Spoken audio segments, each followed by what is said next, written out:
Welcome, everyone, to the Islanders Never Say Die podcast. I'm your host, TJ, and with me here, as always, is our NHL analyst and expert, the grumpy old man. They say there's no shame to his game because he's always the same. That's me. Grump, how are you doing this fine Saturday evening? You know, I just finished watching, TJ, I don't know if you've even seen this movie, Avengers Endgame. Have you ever seen that? Maybe. Don't know. Okay. That's probably a no. Probably not. No, I'm not in the superhero nonsense. I'm not a 5-year-old child. But go ahead, continue. Okay. So I just finished watching Endgame. You know what it made me think of? The New York Islanders. Why is that? Actually, maybe it should have been a fin where Thanos snaps his fingers and just wipes out the Islander fan base. And that's what PT Darche has done so far. Oh God. Okay. That's actually what Lou Lamoriello did. He wiped out the Islanders' future. Bam. Half of it. One snap of his finger. Or one sign of the auto pen. Okay. Well, anywho, let's first introduce the show for those who are new. This is an all Islanders podcast. It takes place every single Saturday around 8 to 9 p.m. Eastern Standard Time. So if you're new to the show, you're new to the channel, you're new to the live stream, we welcome you here with open arms. The best way to support the show, the best way to support the content is a few ways. Subscribing on YouTube is paramount during this time period right now, which will tell you in a little bit as to why that is. But when you subscribe on YouTube, you get the bing notification bell anytime we go live, which will be very important here for the next few weeks. And also, I'll keep you updated. It also lets Grumpy and I, you get caught up on everything that we do. And also, if you hit the like button, that lets myself, Grumpy, and SunX know that you like the content that we produce. And also, it helps juice the algo, helps get the podcast out to the masses. One more item of housekeeping to go over. We do have an all sports podcast called TJ and the Grumpy Old Man. It is again, all sports podcast that takes place every single Sunday around 8 to 9 p.m. Eastern Standard Time. And that's done primarily on YouTube. You can find that in link in the description below where it says check out our other podcast. So make sure to give that a check out if you want and enjoy the content we do here. You'll probably enjoy some of the all sports stuff as well. Again, we talk NHL, NBA, MLB, NFL, college athletics, European football. More fun. Literally it's anything and everything sports on that show. So yes, make sure to check it out. TJ and the Grumpy Old Man. As I mentioned that's kind of a free-wielding show, though, isn't it? The TJ and the Grumpy Old Man show. I'd say it's not as business, right? Like I feel like when we get on here, it's a business, right? Like because there's some business to take care of. We got to kick some ass and take some names. No, I'm just kidding, of course, but at least maybe that's how Grumpy feels right now. But that's how it felt a little bit. But I feel like it's more business oriented on the Islanders Never Say Die show, a little bit more laid back, perhaps on the other show. We came on. I think it was Wednesday. Show is very structured. It's structured. It's so structured. Yeah. And again, it's, there's a little bit more, I think, creative control and free flowing, I guess, in the other show than it is with this one. But I'd say this for those who caught last Wednesday's episode or those who did not, you saw the update, you saw the news. I will be no longer participating in the show going forward. I've got a few weeks left here and we're trying to make the most of my limited time left here. We've got a show tonight, obviously Saturday evening. I've got a show. We're going to have a show on Wednesday with Coach Tommy Baffy. So that's going to be right. If you guys have your calendars at home, right, we're going to have a show on Wednesday this week, June the 11th, I think is what it is. There will be no show Saturday, June the 14th. That's Father's Day weekend. There will be no show on Father's Day weekend. I will then we'll do a show on Wednesday the 18th. So we'll have 2 Wednesday shows. You're going to get 3 Wednesday shows in a row. We haven't had Wednesday shows in about a year, but I know we're leaving, and I'm leaving at least. So I want to try to do the best we can to get a last few hurrah moments out there. So the 18th, if we do a show, we'll get your input on this for all the live stream listeners. We're kind of flexible, just knowing it'll be my last show. Last show is either going to be on June 21st or June 22nd. So Saturday or that Sunday. The reason it could be Saturday or Sunday, the lovely Paige has an event going on there. She graduates, and we will have that'll be going on till late. So if we do Saturday, it won't be until late in the evening on the 21st. Or we could do Sunday, the 22nd, around the normal time period of 8 to 9 p.m. Eastern Standard Time. So, if you have input, maybe I'll get a poll going here momentarily, getting the input of the individuals on that side. But I want to make sure we could do as much as we can, have a last few laughs, talk about some important topics to discover. There's a lot going on in the Islanders world right now. So it's weird that I'm leaving now when I feel like there's so much to discuss. There's so much new news going on here, at least around the Islanders sphere. So bad timing, I guess, but a lot of stuff going on. And I guess that's the reason why we've got the name this evening of our show, PT Darche and the Make-A-Wish Kid. That's true. I'm going to tell you a little story. Actually, TJ, do you have, I don't know if anyone knows, but PT Darche, that's Participation Trophy Darche. That's how he got the job. He wasn't the first, second, third, fourth, fifth, or sixth pick. He was number 7, right around there. And he took the job because no other self-respecting human being on the planet, except for Lou Lamoriello and Fredo, would have taken that job under the current parameters. So his name is Participation Trophy Darche, PT Darche, not PT Barnum, but PT Darche. So he's got a flea circus to tell you, but he did have an interview with Ethan Sears of the New York Post. Yes. And it's behind a paywall, which I'm not subscribing to that. But I did get the highlights of that. And TJ, if you'd like to tell everyone the highlights, and then I could tell my story. Hold on. Okay. Do you not want to get, I thought you were going to give the detail as to PT Darche and the Make-A-Wish Kid. You just I was, but everything was based on what was said in that article. Okay. So simply to put it, the article, now again, we're just going to mix it in with some things that we know from reliable sources, multiple reliable sources. The article kind of got the feeling of Darche is almost a little bit like an empty suit, like, oh, Kyle Palmieri. Now again, I will say this. I try not to read too much into early discussions and early comments from general managers because they all speak in GM talk, just like most coaches speak in coach talk. So I'm going to preface it right at the front by saying this very well could just be a guy doing GM talk, just like coaches do coach talk. And I think something completely different than the bland, just like the just normal nonsense droning on from an individual. So I will say that there could be some of that involved. But he was talking about in the article, like, oh, man, Kyle Palmieri, he's a big ad back. We need goal scorers like that. He's going to be a big fixture of our team going forward. Kind of start looking into it. It's like, oh, man, yeah, we've got a lot to accomplish. Essentially, they're not looking to make major construction and surgery on the roster. That's the feeling we got. It feels a little bit like, this is really feels a little like an empty suit right now. And now, again, what also came out, and it was not in that article, I believe. This was separate. Ethan Sears also did report last week. The big report, let me backtrack, was before Lou Lamoriello was fired, he signed or he gave extensions to both of his assistant general managers. That's Steve Pellegrini and Chris Lamoriello. Chris Lamoriello being Lou Lamoriello's son, and Steve Pellegrini, longtime assistant GM for the Islanders, one of the inventors of the cap. Oh man, he's a capologist. Here's the thing. It doesn't take a rocket scientist to know how the cap works. Anywho, so we gave them extensions. What came out this week from Ethan Sears additionally was Lou, before he left, also gave the scouting staff a 2-year extension as well, per Ethan Sears. Now, again, people were asking about the validity, like, hey, I know that, Andy Strickland and Dave Pagnotta and a few people were reporting that he gave, Lou Lamoriello, Chris Lamoriello and Steve Pellegrini these multi-year extensions. Do we know that's true? We've only heard those 2 sources report that. It sounds like it could be true.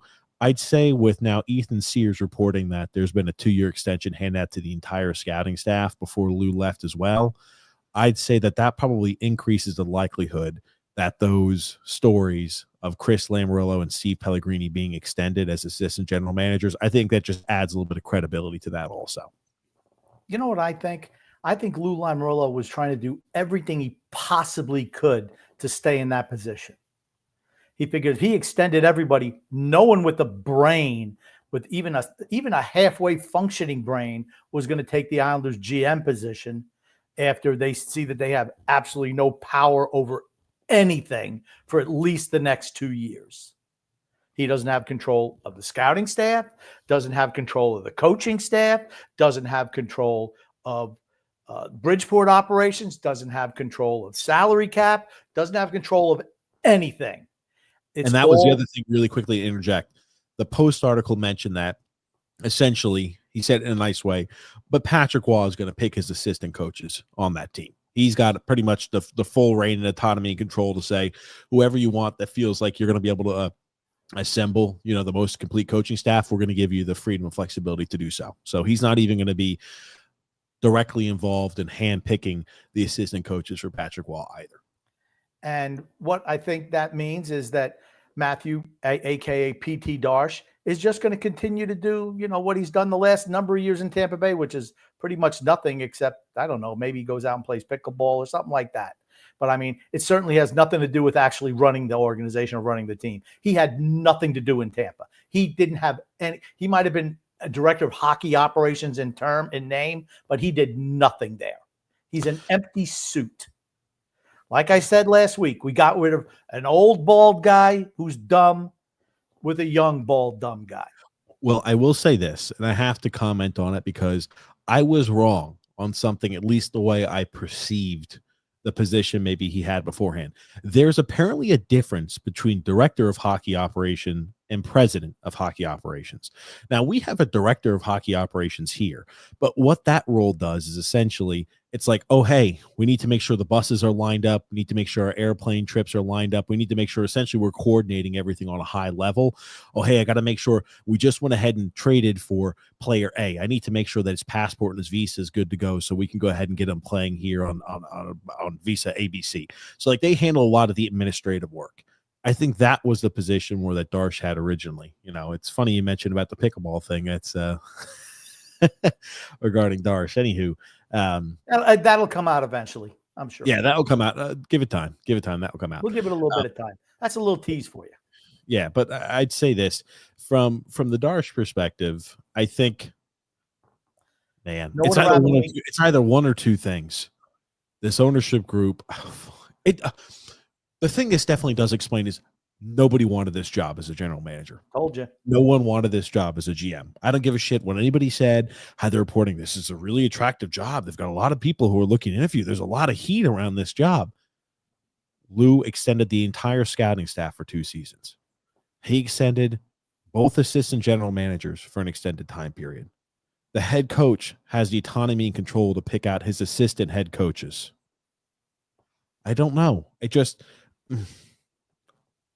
Again, the issue that I think I'll have with Darche, and again, I won't be a part of the show to comment on it, but so I am lobbing my prediction many months or years in the future potentially on this. So you can go back to the archives, I guess, and look at it.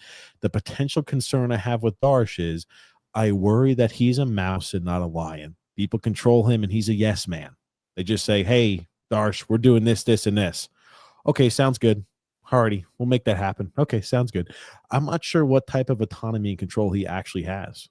He's in control of all hockey operations and the general manager, and he doesn't have any say-so in the scouting staff, any say-so in the assistant general manager at this time period, or any say-so in the assistant head coaches.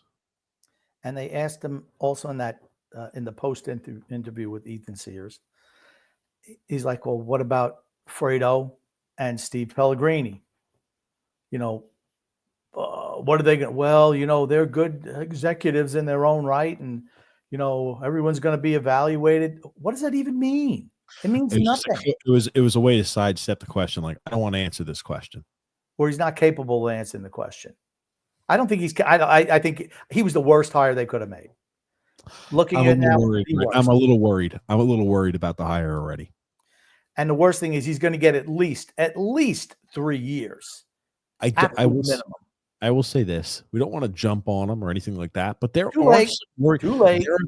are some signs I think that should be spots where it's like, ooh, okay, I'm a little worried about this. I just am. Okay.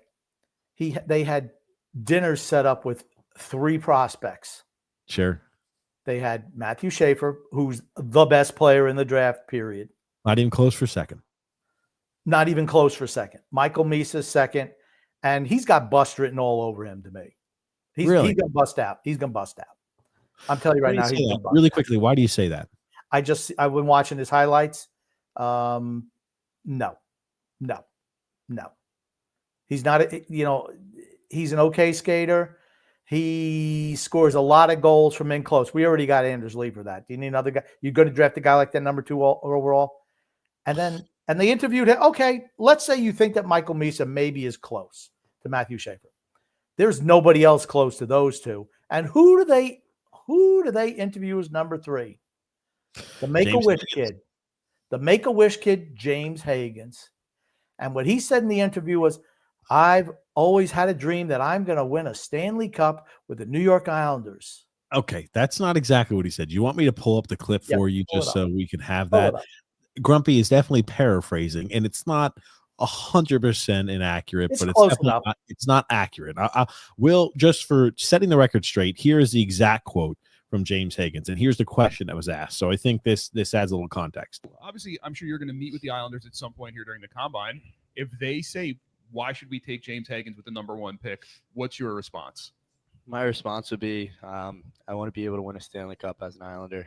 The last time I think they raised the cup, my dad was a little kid, and it meant a lot to my family, to the people of Long Island, to everyone that supports the team, to be able to bring the Stanley Cup home and raise it one day on the island. So that's the extent. That's the way. Okay. Not, hey, I'm the best player in the draft class. Not, I can inject some life into this moribund offense. No, when I went to bed at night, I went and put my Islander pajamas on, and Islander fans they should absolutely be able to identify with this, right? He's wearing the Islander pajamas, just like John Tavares, and that's why he should be drafted, because he wants to bring a Stanley Cup back to the island, because that's when his dad was here. He was a kid when last time they won a cup. I want nothing to do with this guy. Okay, I'm going to put it like this. I don't think that's as bad of an answer as you believe. I'm happy that his response is, I want to win a Stanley Cup. Please draft me. I want to win a Stanley Cup for the New York Islanders. Please draft me the number 1 pick. Why would you be interviewing James Higgins? Let's say, regardless of the answer, if you're looking at the best player, and what did Darche also say? What did PT also say? He's like, well, you know what? We're going to draft the best player that there is. Why are you even looking at James Higgins? He's not the best player. He's not even close. Real quick, JP, on that, can you shoot me a screenshot of that? And we'll pop it up on screen if you've got the area where that's written there on that side, talking about where Sears addressed the possible Chris Lamoriello extension on that side. I will say this, continuing on here, I'm happy he wants to win a Stanley Cup. The perfect answer for that is, well, a few things, right? I believe I'm the most talented player out here in the draft class. I've been regarded as one of the most talented players here too. I took a big leap and I played at the college level where not many guys did that. And here's the thing, right? I'm a competitor. I want to bring a Stanley Cup and win many Stanley Cups for the Islanders, right? I think not only I've got the talent, but I'm a real competitor and I want to win the Stanley Cup. Boom. That's it. That's how you say it. They're 18-year-old kids. They're 18-year-old kids. So please, I want to win the Stanley Cup with the Islanders. I've been a fan since I was a little boy. That's why you should draft me. I'm an Islanders fan. He's crossed. He's automatically crossed off my list. No. Okay. I'd say this. I mean, like X did say, isn't he PR trained already? He's 18-year-old kid. So again, like when you think about like where your brain's not even fully developed at 18 years old. So please, sir. He's not going to be a legend at answering interviews, but I have no problem with what he said. He obviously has some sentimental feelings because he is an Islander fan. He's going to be sentimental talking about the potential of being drafted number 1 overall. I just think I'm not shocked that that's his answer. I just don't think that's the reason to say that's the reason we've got to pick him though. Right? Like I've been thoroughly researching these players and a few others. Yeah. Schaefer is by far the best. There is no tier. There's one guy in tier 1. Yes. One guy in tier 1. That's it. I agree with that. That's it. And here's the thing. He has a compelling story, honestly. If you listen to his interviews, he lost his mom and his billet mother, all like with a very short time of one another. They passed away. And like I said, it's a compelling story. And the kid's a leader. He was captain of the Canadian team in the Holinka Cup. That's who you draft. If you don't draft him, you might as well just blow it up. But here's the thing: I don't think Darche could even light the fuse. I don't trust him to do anything. Okay, it is. Okay, it still boggles the mind that I wonder if these guys, if Holland, Kakalainen, who by the way took a job with Buffalo, Kekalainen. You call it like Kakalainen. I know. I'm nitpicking your pronunciation when I can't pronounce little easy simple words. I know, but Kekalainen, sure. Bergevin stayed in his do-nothing job in Los Angeles. Yep. Kekalainen went to Buffalo of all places. Nobody at Holland went to Los Angeles. Brendan Shanahan just said, Yeah, you have permission to interview me? I don't care. I'm not going there. I mean, These guys all just turned them down flat. The only one who would even consider taking the guy was a guy who was begging for a job for years outside the organization and couldn't get it. I will say this again, like he's served as assistant GM now for quite a few years, a handful of years for Tampa. I hope, right, in the best case scenario, some of the winning ways rubbed off on him, and maybe he's got the perfect staff aligned, everything like this. Sometimes the best managers and the best bosses are the people who give their employees the autonomy and control to do what they do, and it allows them the freedom to really be creative and to step up and to do the job the way it's supposed to be done. That is the best case scenario that we can look at right now for this. I would like to apologize to PT Darche for something. I said, I'm stunned. It was like, a week and a half in and he made no moves. Well, now we know why, because all the moves were done by the previous general manager and there's nothing left for him to do. So, I mean, I don't see them doing anything. I see them doing less than nothing. They're going to make the first overall pick. I do think they're going to pick Schaefer. They should if they don't. But around the league, I think we're looked at as a joke already. Again, they're just like, this guy is not. I just think that I don't think that we're going to have much respect in the league with this guy. That's all. No, when he's looked at as, when people in the organization he was prior when certain things are more important than running the hockey team. Well, what did he do? He just played pickleball is all he did. I mean, like, when you get a rep for that, and the reason we're saying that is like people who but he's really good at that. Who work apparently in the Tampa system said, what did you have to say about him? He played a lot of pickleball. You don't like hearing that.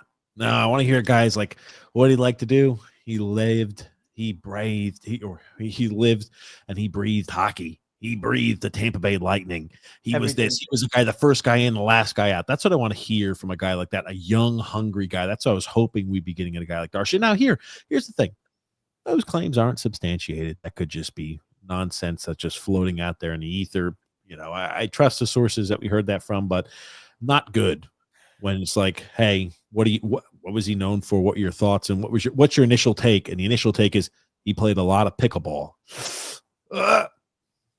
Yeah. If anybody sees him at the local pickleball courts, snap a picture. There's a bounty of $100 from the Islanders Never Say Die podcast. We need to go ahead and get the picture of Mathieu Darche on the pickleball court. I bet he wears one of those headbands to cover up his bald head.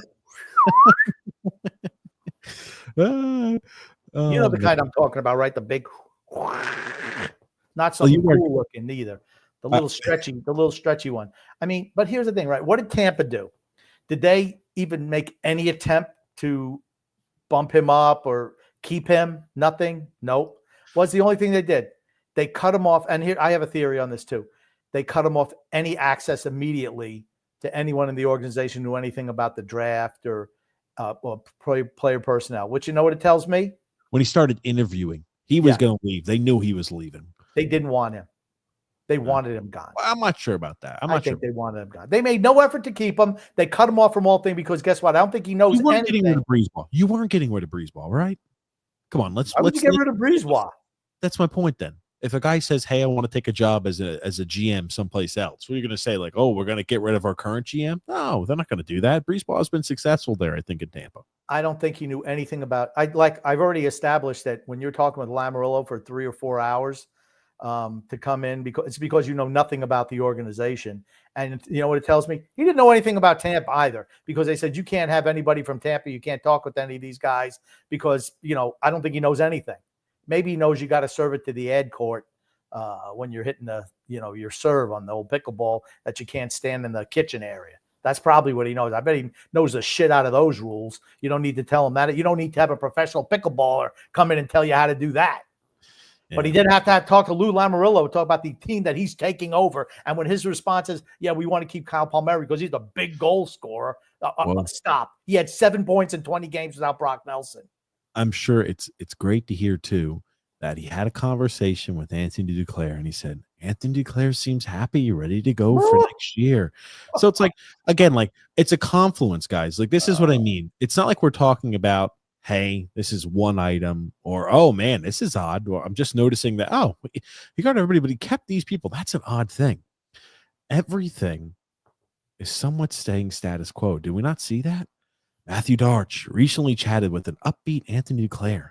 The Islanders GM gives an update on Duclair, how it ended last season, his leave of absence, along with touching on other pressing topics. And it's like, hey, everything is good. He's gonna be coming back. He anticipates he'll be back. He'll be ready to go by training camp. This is the same guy who quit on the team. This is the same guy who, when the coach talked a little like, hey, I need some effort. Question his effort one time to the press. That's it. I'm done. I'm quitting. I'm not going to do that anymore. I'm not mentally prepared to play. Brought him. Hey, everything's good. We're getting him back. We're not going to mutually terminate the contract because, hey, the head coach, just like, man, you got a guy who's quitting on the team that we're bringing back. We are literally bringing back the same exact team. Now, I will say this. It's early yet to judge, and I mentioned this last time, very early yet to judge. I think this year's trade deadline is so unbelievably important to Darche and the perception that we'll have of him going forward. It's quite obvious that the game plan going into the season is keep everything photocopy identical and exactly the same, and we will see what the plan is going forward. But that is the plan right now. Keep everything identical. And if you could not tell that this team cannot keep everything identically the same from last year. Watch the Stanley Cup Finals. Watch the Stanley Cup Finals and tell me what happens if the Islanders are in that series. Do we even belong in the same league as Florida or Edmonton? No. Or shit. Peter DeBoer. Toronto. Carolina. Peter DeBoer was fired after making 3 Western Conference Finals in a row. Yep. But now, if you look at Dallas, okay, Dallas needs a star player. I don't think Rantanen's that guy. They need somebody who's an alpha on that team. They don't have one. I think Ottinger shrunk, and DeBoer threw him under the bus, and the players didn't like that, and he got bounced. So, but you see what I mean by the expectations that teams have and that organizations have. Back 3 Eastern Conference Finals in a row. Hey, you're not footing it for us. We think we've got the right talent. We think we have the right team assembled, and we're coming up short every single year. See you later. See you later, Peter DeBoer. But I mean, that's how professional sports should be. If you feel like, hey, we've got, just like for Edmonton for the longest time, they felt like, we're not getting enough done. We're not seeing the results. Hey, we're canning your ass and we're bringing up, again, Knobloch. When that happened originally, we're like, oh, fucking Knobloch? What? Yeah, what was Knobloch? Guy who was the juniors coach of Connor McDavid. I'm like, what is this? Just trying to keep McDavid happy? Well, guess what? Not only did they keep McDavid happy, but they saw increased results in all the levels, right? That's one of those where you question them at the front end, but the results have been where it's like, I'm never happier to say I'm wronger as an Edmonton fan, because that hire has worked out magnificently for them.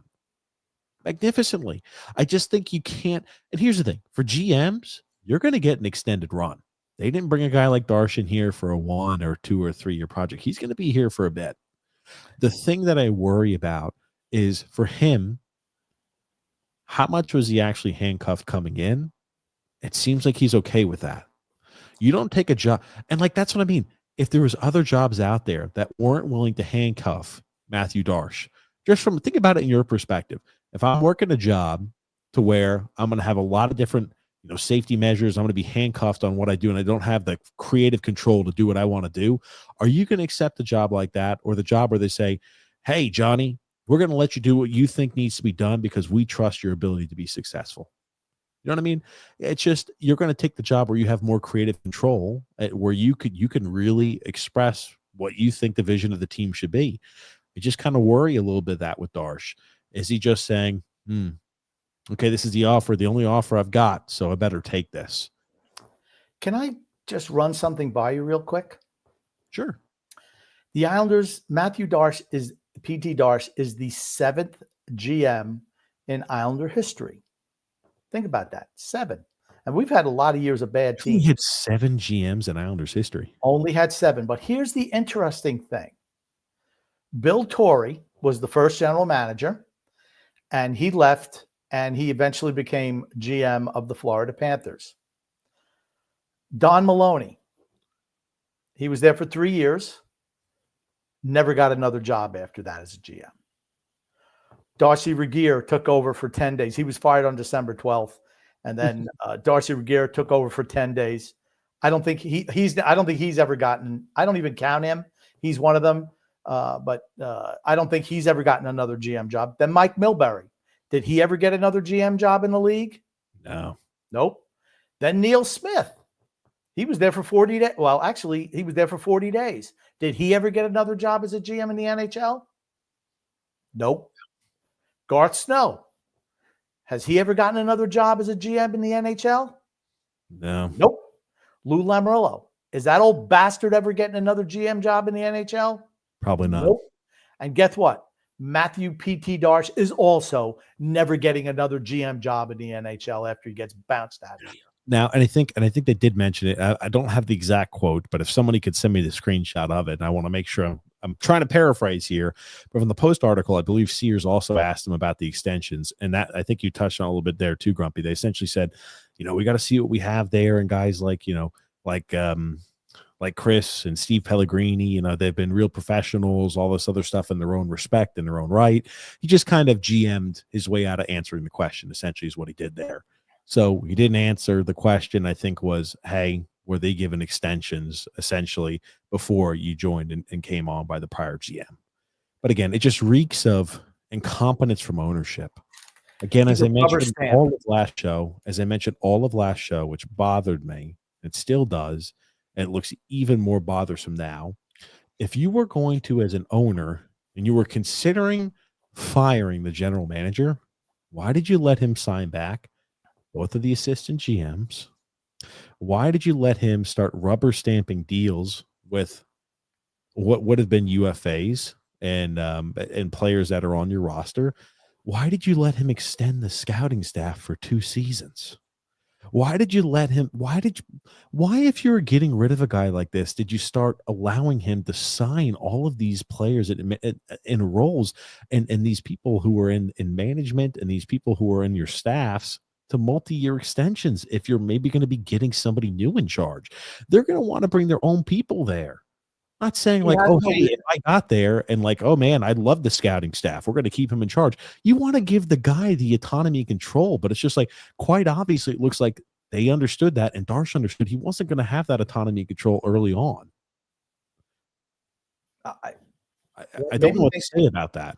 Yeah, like I said, I think they've just made a colossal blunder. Is that something that eats Darche up every day? But it was like it was a necessary evil in order to get a GM job. I don't think he cares.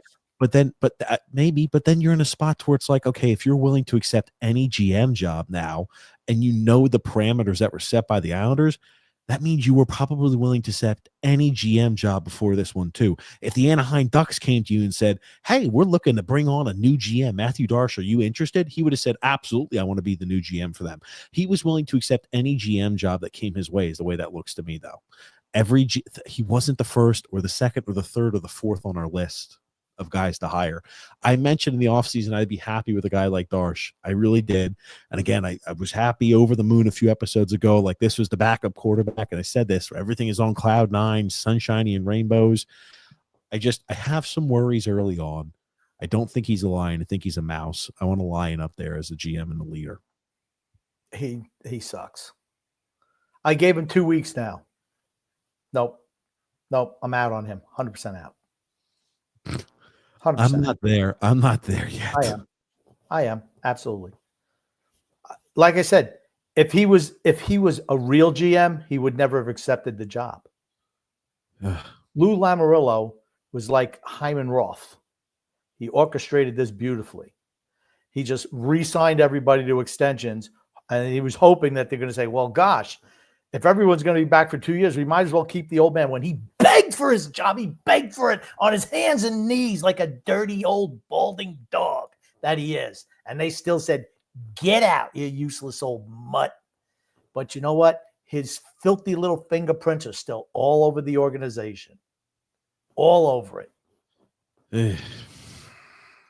Darche sucks. Sorry. He's a participation trophy guy. That's what he is. PT Darche, 8th place. That's what he is. I'm not Sorry. sure. And just, you listen to some of the other, there's other shows on, and Mathieu Darche, he's so smart. Look what he told us. He told you nothing. If you thought he told you something, you're a moron. You're easily fooled. He told you nothing. He told you less than nothing. You know what he told me? He has no power and no authority. He's just a younger version of Lamoriello.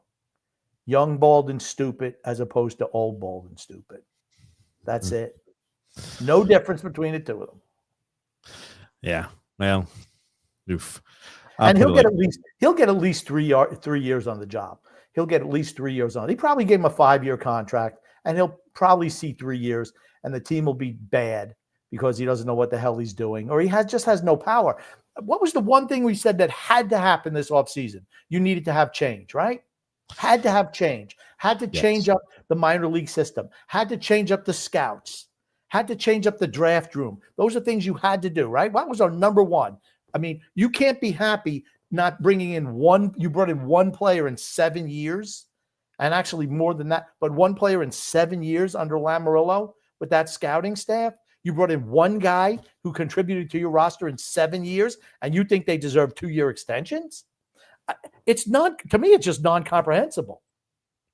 Dark times, Islander fans. I thought dark times were over. They're not. They're just starting. It's the starting of the dark times. It's like the end of the first Lord of the Rings movie. You still got a whole second movie to go before you get to the third one. Yeah.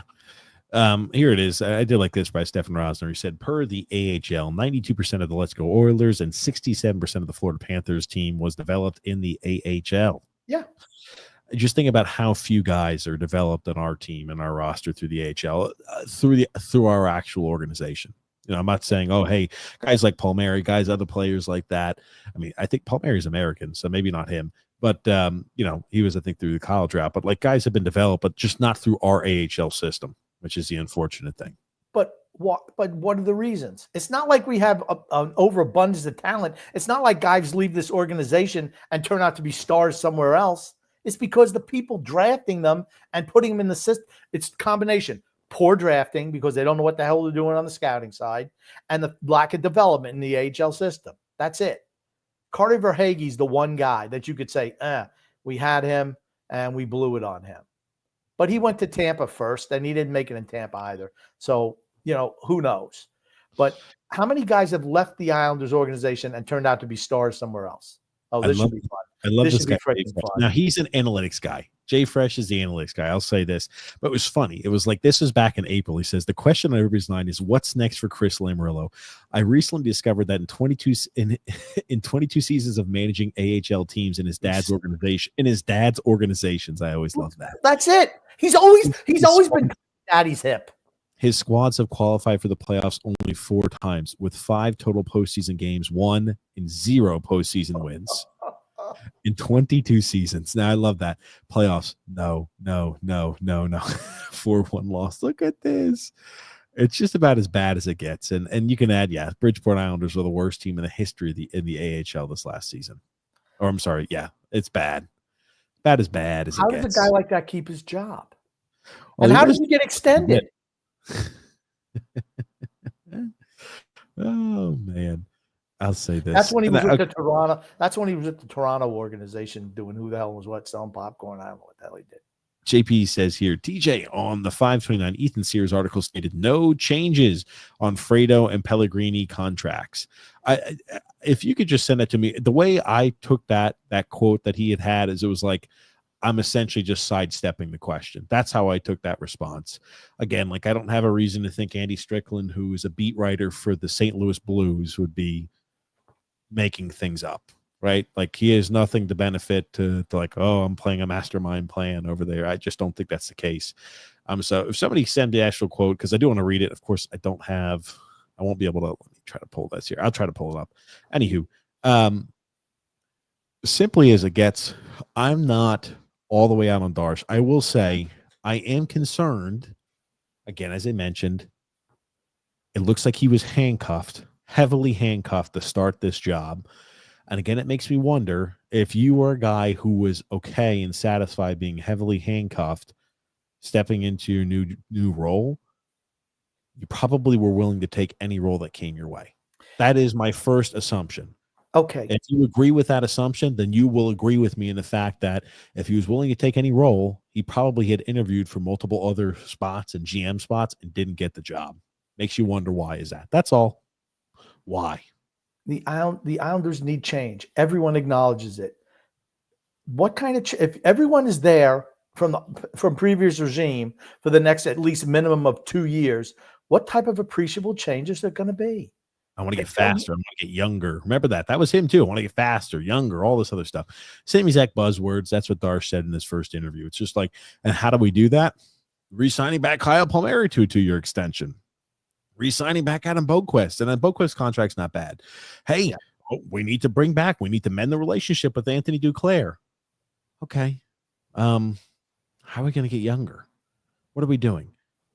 I don't even think, right? Like people, I see a lot in the comments, like, I can't wait for July 1. Can't wait for July 4th. Can't wait for July 14th. Can't wait for July. What year? You didn't put the year on there. If you are waiting for July of this year for something to happen, you are going to be gravely disappointed. Yep. I think the expectation you need to have for him this year is he is going to be doing nothing in the offseason. Absolutely nothing. And he mentions, like, because I think in the same article they mentioned about Dobson. Oh, yeah, getting Dobson signed to an extension is an important goal for us. He kind of mentioned a few of those items. Again, what is he going to say? We're not trying to get Dobson signed back. Oh, we're not trying to do that. Like, of course he's going to say that. I mean, like, oh, we're trying to get our RFAs signed back to longer term deals. But I think, right, like what are going to be indicators that, yes, things are looking good or we're a little worried. The deadline. We're really not going to know until the deadline of this year. Firmly believe that. I firmly believe we're not going to really know much of anything until the deadline. The thing that, again, should just worry Islander fans, I'll say one last time, is no one else wanted that job. No one else wanted the job. They all turned it down. I agree with all turned it down and took other gigs. Even after the draft. Remember, we heard, oh my gosh, this is going to open up so many more people going to want the Islander job. Not once they found out, not when they read the fine print. It's like, what? I have no control over anything for at least minimum of 2 years. I got to keep the rest of the failed organization for minimum of 2 years. Nope. They all said no. Nope, not happening. Those are just facts. Those are just facts right there. You watch Buffalo. Guess what? Buffalo's already passed us. No. Listen to me. Here's what's going to happen in Buffalo. Kevin Adams is getting shit canned halfway through the year, and Jarmo Kekalainen is going to come in and take the spot. I do think that will be the case. That's absolutely happening. It's like when a team says, like, oh, hey, this guy used to be the old head coach. He stepped away, joined a new team, but we're going to bring him on as an offensive coordinator. We're bringing him on as a new coach. Guess what? Halfway through the season, they're canning, or if, hey, the head coach doesn't get things rolling the right way, they're canning the head coach, and here's your backup plan. You've got a guy breathing over your shoulder, and Kekalainen is breathing over Kevin Adams' shoulder. Simple as that. I mean, is Lindy Ruff still a coach? Yes, he is. Well, he won't make it through the season either. As soon as Adams gets fired, bye-bye Lindy Ruff. I'm just telling you, that's a given. Buffalo's past us. No, I'm not sure yet. I think Absolutely. They need some adults in the room. They got one now. I'm not sure. I think it's a lot to say from Kekalainen's perspective. I don't know. We're drawing a lot of conclusions on things. I will say I don't want to seem so black-pilled on some of these items, but, simple as it is, I was very high on Darche. I think I'm kind of in the middle on him right now. I'm pro. What a shock. As my time on the show ends, I'm right back to where things begin. I'm right somewhere in the middle on things. Simple as that. I'm in the middle on it. It's too early yet to judge, but I can say you can see how this could transpire either which way. I don't think expect anything, but to set your expectations correctly, do not expect any big or grandiose moves from him this year in the offseason. If you're going to have that expectation for him, you will be disappointed. You will. I don't have that expectation based off of what he's done already. Re-signing back Kyle Palmieri when in one breath we're talking about needing to get younger, faster, blah, blah, blah. Signing back 33-year-old wingers doesn't help you do that. Signing 30-year-old defensemen who are waiver wire pickups doesn't help you do that. Bringing back 30-year-old wingers that have bad relationships and are on the outs with the head coach and quit on your team doesn't help you get younger, faster, and more talented. We're going to be wrong on one thing, though. I said it'd be 10 teams in 12 years. It's going to still be 9 teams in 12 years if they're bringing him back. But, I mean, can you trust him? No, probably. We said multiple times there's a reason why he was on 9 teams in 11 years. A guy who's drafted in the first round is on 9 teams in 11 years. No one, he's not a good fit for any room. Okay. So it's the direct quote. It says, no decision has been made yet as to whether the Islanders will retain assistant general manager Steve Pellegrini and Chris Lamoriello. Pellegrini was in attendance to Thursday's press conference. I'm telling you one thing, they are keeping them because they've been given extensions. Like he's been saying that originally. He said that, and I think this comment actually lines exactly with what he said at the beginning when they said, "What are your thoughts on the assistant GMs?" He's like, "Oh, we've got to get to know them, got to be able to do this." Simple as this. If I'm a betting man, I'm putting money that Steve Pellegrini and Chris Lamoriello will be on this team as assistant GMs for the entirety of this next season. And if that's the case, as we just looked at the laughably bad performance record from Chris Lamoriello, you know that it is solely directly involved and implicated that they were given those long-term extensions. Do I ever think if he's asked a question, he'll come out and say, "Oh yeah, Lou actually extended those guys before I joined"? He'll never say that. No. It would be something like after he got shit canned, after Darche loses his job and they bring in another GM and he's still on they moved him into a different role, but then he's no longer on the Islanders payroll. He comes out in an expose, just like Garth Snow did. "I told the ownership we should have traded John Tavares all those years ago." Like, yeah, okay, buddy, relax. Maybe you did, maybe you didn't, but I think that would come out sometime after his tenure with the Islanders is long gone. And what if ownership tells Mathieu Darche that he has to draft James Higgins? Oof. I would like to think that he wouldn't. If they trade down from number 1, that's an edict from the ownership. Yes, I do think if they trade down from the number 1 overall pick, which would have to quote unquote knock his socks off, I think exactly what the playbook is. We're drafting James Higgins, and I think that would be directly correlated to the ownership group wants James Higgins on this team. I would automatically hate that kid forever. No, I wouldn't hate the kid. I would. But I'll tell you this much: it would make me think Darche is nothing. Darche is nothing. I think he's already nothing. I'm not there all the way yet. Okay. I'm not there all the way yet. Simple. Okay. Not there yet. Like I said, when you're interviewing James Higgins for who knows what reason, unless you think he's going to be available at like 25 or 30. I don't know. Here's maybe he gets rid of him. I think based off of the date, I just don't think guys like Andy Strickland, who are the beat writer from the St. Louis Blues, are lying about things like that. Beat writers usually don't, like when they say I'm hearing a lot of rumors of that. It should worry us. It should. And I could be very happy, and I won't be on the show at that point. But if January 1 comes around and Lou's no longer there and they shit can both those assistant GMs, then I'm happy about it. The more time we wait, I don't know. Just like the same thing I was worried about when we didn't have a GM pick for the longest time. I'm like, why are we waiting so long to do anything? Because everyone turned the job down. I don't know. No one wanted the job.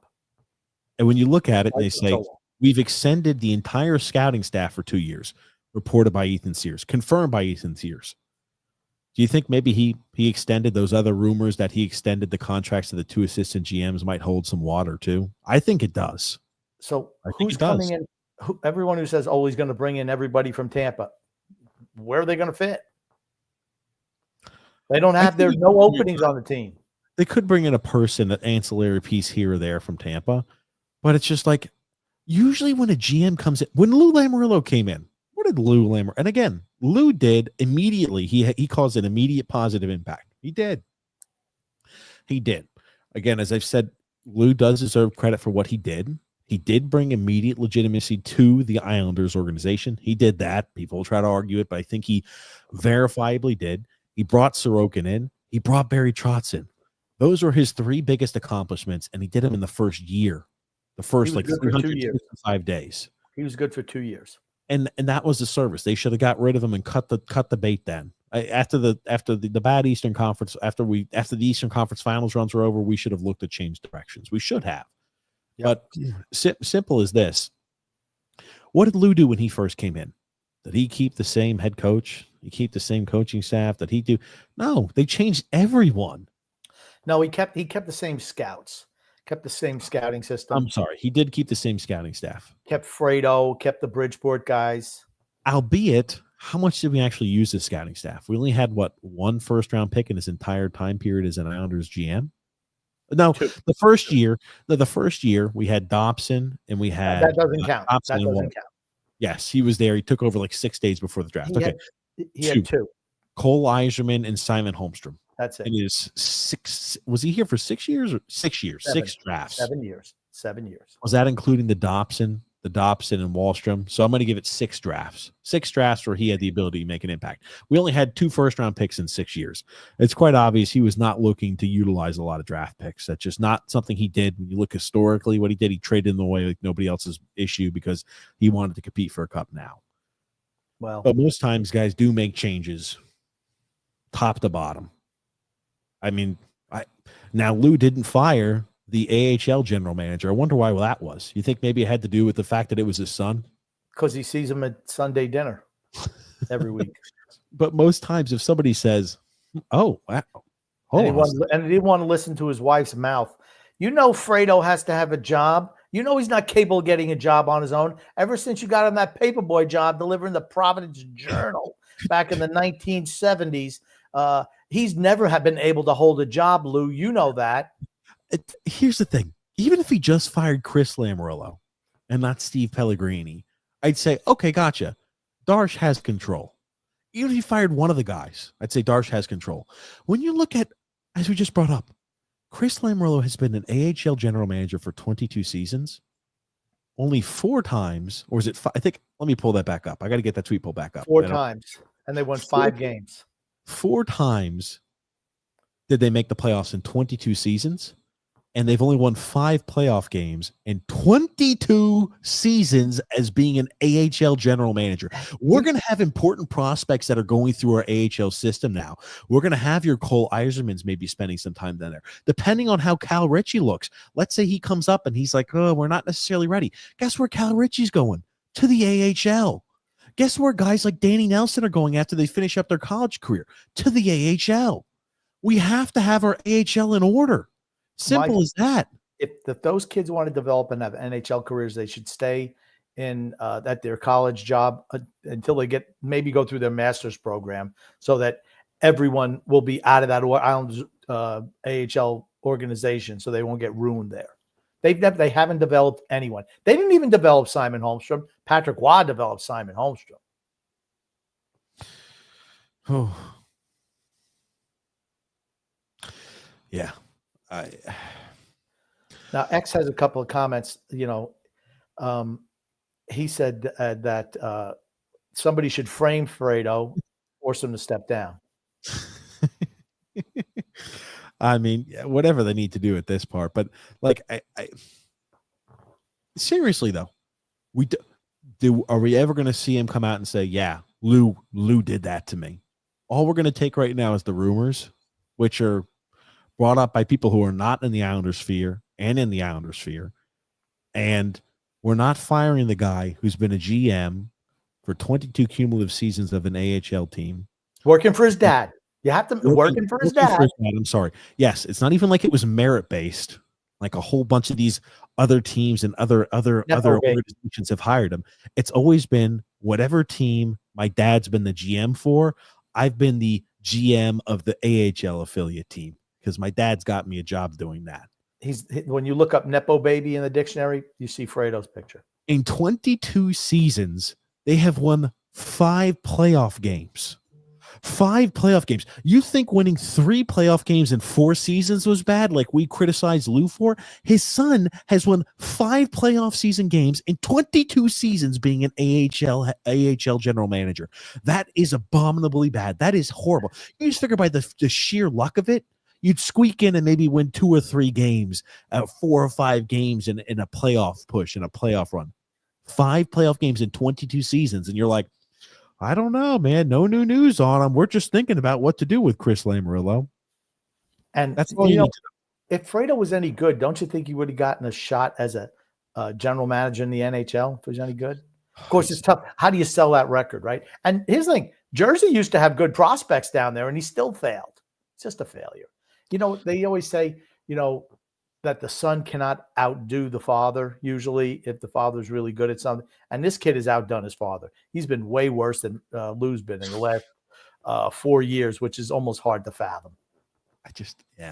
So I think there's when you look at it, everything together, you can start to piecemeal it and say, ooh, this is actually starting to make some sense. That's, I think, what you could start doing in this situation. I'm not on Grumpy's train to where Darche is the worst thing ever. I do think, though, going into this year, I think it was obvious we should have made some changes already. I think we should have changed the direction going into the season of our franchise. We did not do that this offseason, and we will not do that this offseason. By signing back Kyle Palmieri and wanting Anthony Duclair to come back, that tells you all you need to know about their thought process of the team going forward. He wants to keep the carbon copy of last year's team, minus Brock Nelson. X has another comment before we get to the ad read. Yeah. It says, maybe Fredo should try golf. Low scores are really good in that sport. That it is, X. So we're going to get to our ad read. We're going to start jumping in some comments here too. So yes, let's go ahead and do that. Today's podcast is brought to you by DraftKings. You've heard us talk about it plenty of times before. DraftKings. Oh, let me make sure I got the. Oh, here we go. Let me make sure I got the right. Okay, gotcha. The fastest game on ice just hit another gear. Welcome to the Stanley Cup Final, where legends are made and every shift could turn the tide. And now, with DraftKings Sportsbook, an official sports betting partner of the NHL, you can take every slap shot, breakaway, and overtime thriller to the next level. New to betting on the Stanley Cup Final, you're in for an exciting time. Getting started is a breeze. Fire up the DraftKings Sportsbook app and pick your team to win. Lock in your wager, and you're off to the races. It's fast, simple, and it puts you right in the middle of the action. You've heard us talk about it before. You can bet on, hey, I'm thinking Connor McDavid's going to have a multi-point game. I'm thinking the Edmonton Oilers are going to win the Stanley Cup. Right now, the series is tied 1-1 after Florida's double overtime winner last night. So, very exciting series there. You can bet pretty much on anything you can dream of on DraftKings Sportsbook. So, make sure to give it a little check out. Here's the kicker. New customers who bet just $5 will score $300 in bonus bets if their wager hits. That's right. Turn $5 into a Stanley Cup Final payout. Download the DraftKings Sportsbook app now and use the promo code THPN. Again, that's promo code THPN to unlock $300 in bonus bets when your $5 bet wins. Only at DraftKings Sportsbook. The crown is yours. If you have a gambling problem, call 1-800-GAMBLER. In New York, call 877-8-HOPE-NY or text HOPE-NY. In Connecticut, help is available. If you have a problem, call 888-79-7777 or visit ccpg.org. Please play responsibly on behalf of the Blue Hill Casino and Resort.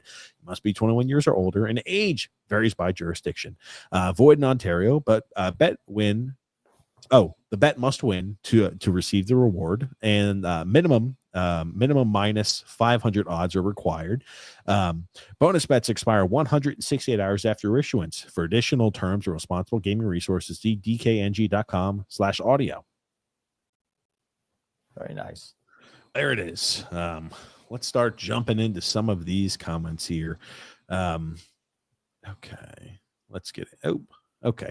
JP says, TJ, I'll miss you on these shows. Thanks, JP. I hope whatever you do with your time you'd normally be spending here brings you joy and happiness. Thank you. Appreciate it, JP.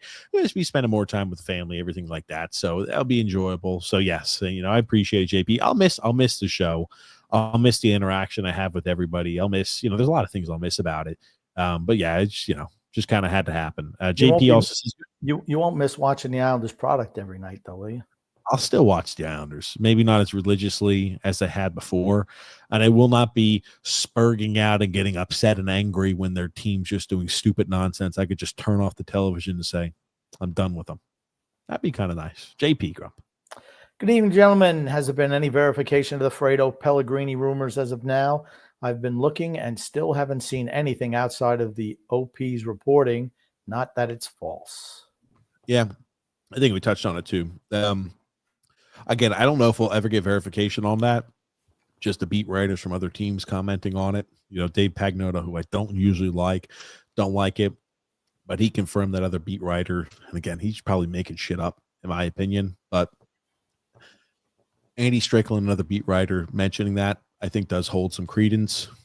And the longer Chris Lamoriello still stays in role after 5 playoff wins in 22 seasons as assistant or as the AHL general manager, tells you all you need to know about whether the rumor was true or not. Time will tell. If he's not fired this offseason, it'll tell you that, yes, he was extended by his dad. And that's what I'm going with. If you take me to Vegas and say I had to bet one way or the other, I'm betting on the claims brought up by other people who are not involved in the Islander sphere. Goon Goon. I'm saddened to hear about TJ fleeing. Is there more to the story than we are not seeing? No, nothing more to the story, but no, it's yeah, it'll be sad. I'll miss it. I'll miss all the comments. I'll miss all the fun engagement we have with everybody. But yeah, we'll have a few shows left, which is nice. So yeah, Freedom Fun Adventure says DJ is going to hairstyle school so he can start a new career cutting hair. Wow. I'll tell you, usually when I go to the barber, I just say, hey, I said, you see hair all day long, whatever you think looks good on my head, let's go with it. So keep it something like this. And they usually do. Real fashion plate. Pony Boy Curtis says, boys, WTF, TJ, you're leaving the damn podcast and your bozo ass thought it was a good idea to keep it a surprise till day one? Yeah, I was going to do that. WTF. Thank God Grumpy had a brain cell and told us. Absolutely. I was going to just do it the last show and just be like, no. So like farewell, something like that. No. But yeah. That's not how you do it. Oh, you know what I did? I forgot to put the poll out. I want to put a poll out asking if we want to do the last late show. Now. Hey guys, here you go. TJ, I'm not going to lie. This is a low-key heartbreaking. I'm not even kidding. Like, this is an extremely sad day, a sad die for Islanders community in general, particularly Islanders Never Say Die community. He's crying. It looks like he went through the 5 stages of grief, and now he's over it, though. Well, no, thanks, Pony Boy Curtis. I mean, I'll miss everybody, but no, thank you. I appreciate it. He also adds, where else am I going to hear someone say the word hyperbolically every 4 seconds? A little face like that. X-Pun Grumpy. I can't believe I'm on time. UT finally notified me before the show starts instead of 20 minutes after. Well, I think it's more of like, I don't know. I feel like it's more of, what should we call it? It's like, it's a YouTube thing. I don't know. Because like we try to do it, but it just, it just goes when it goes, I guess. Freedom Fun Adventure. Pony Boy, I hope whatever TJ does next, it doesn't require being on time. Yep. You and me both. Goon Goon. I'm confident Darche won't foul up the number 1 pick. His son X's style described as slick. He's more snarky. Son X is a little snarky. Yeah, I guess that's a nice way to put it. State of Survival goes, get TJ out of here already. He finally landed a minimum wage job. There it is. I got it, ladies and gents. Goon Goon. I thought Greg Prado did an admirable job last show. Will other guests now step up and go for the gold? Maybe. I thought Greg did a good job too. Drew L. All right, let's see how much Grumpy is going to overreact today to a bunch of nothing. I think we can answer that question already quite a bit. Now, I will say this. We did, again, the pickleball thing that's just like some rumor, I'd say, is what we heard on that. So the likelihood that that's true, I don't know. Maybe 100%. Maybe not. All right. Maybe 100%. The source is pretty trusted. The source is pretty trusted. That's all I'll say. I trust the source. So, Adam P said, TJ and Grumpy, love you guys. Thanks, Adam, man. Appreciate it, buddy. Thanks for stopping by. Thomas Antonetti. Good evening, gents. Grumpy, I feel you were spot on with your Darche take. Kekalina signs with the Sabres as an advisor to GM. Really? He, like Holland and Shanny, knew they'd be unable to call their own shots. And you might as well show Mark Bergevin in there too. Bergevin. Well, that's the thing. That's the thing. Kekalainen took the job as a senior advisor in Buffalo. Think about it. Bergevin kept his senior advisor job to a new general manager who came in rather than, I mean, how much job security does he have there with a new GM and hockey ops coming in? How much? Probably not too much, right? I mean, he's just senior advisor to the general manager. That's the job he had before. They bring in Holland, and he chooses to stay in that job, which can't have a whole lot of security, rather than take the Islanders' job. Just look at it logically, right? No one with any experience even took a sniff of the job. And Shanahan just said, no, thanks. Thanks. Well, no Shanahan thanks. wanted to pick his own GM. And he wanted to have charge. He wanted to run everything. You're in hockey ops. You run everything. It's not where you got to keep everybody from the old crew. It's just ridiculous. When the new director of hockey ops comes in, they clean house. Yeah. And I just put up a poll. And even if you're not watching this live, let us know. Shoot me a message. Should the last show for me be late Saturday night of the 21st or Sunday the 22nd?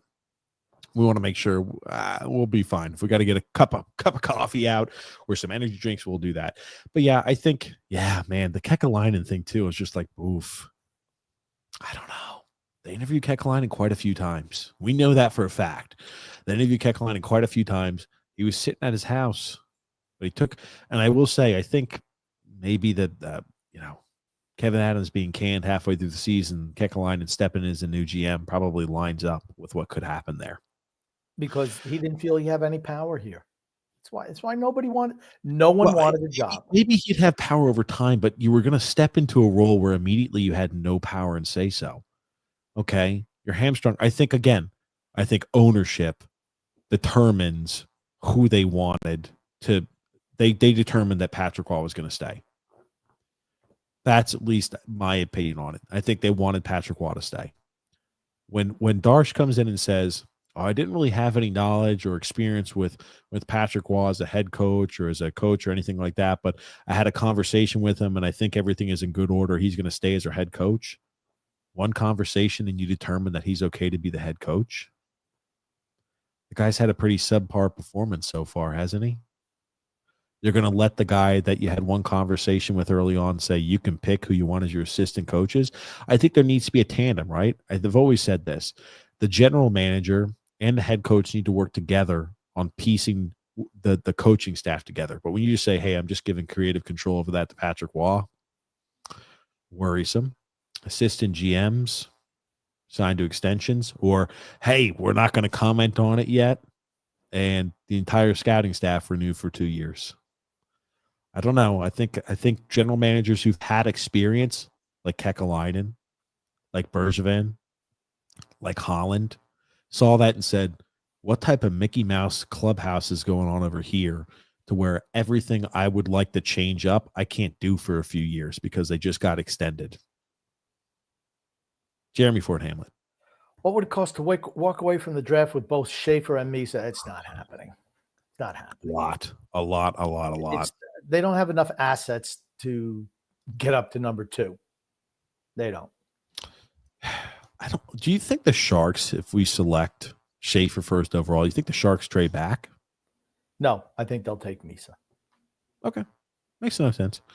Yeah, I mean, it would take a lot. I mean, Jeremy, I think it would be like you've got to give up Romanoff. Keep throwing Romanoff in there because I don't want him, obviously. You'd have to give up multiple draft picks in next year and this year's draft as well. It just would be a lot. I mean, Higgins is probably going to be there, certainly at the Nashville pick. Yeah, probably. I mean, whatever's that 6, he'll definitely be there for that. Or 5, I don't know what it is. Will the show start time be more on time with Son X in charge? How scary is Large Marge? I think the podcast will start on the times that X says. He's very prompt when well, he's really not prompt, but I feel he'll be prompt on this show. Tony G says last show a call-in show. Yeah, I think we could do that. I think we'll do like a call-in. I'll have something prepared.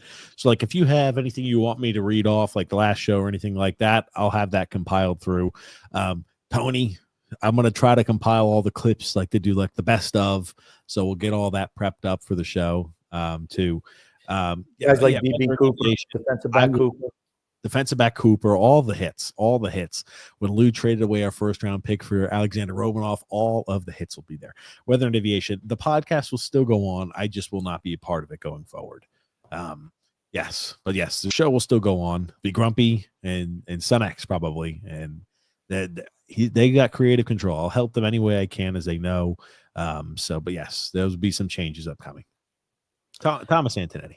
Any more word or traction on possibly acquiring the Howard prospect from Tampa Bay? It's been radio silence on that rumor for a while now. He can wait till after this draft and go anywhere he wants.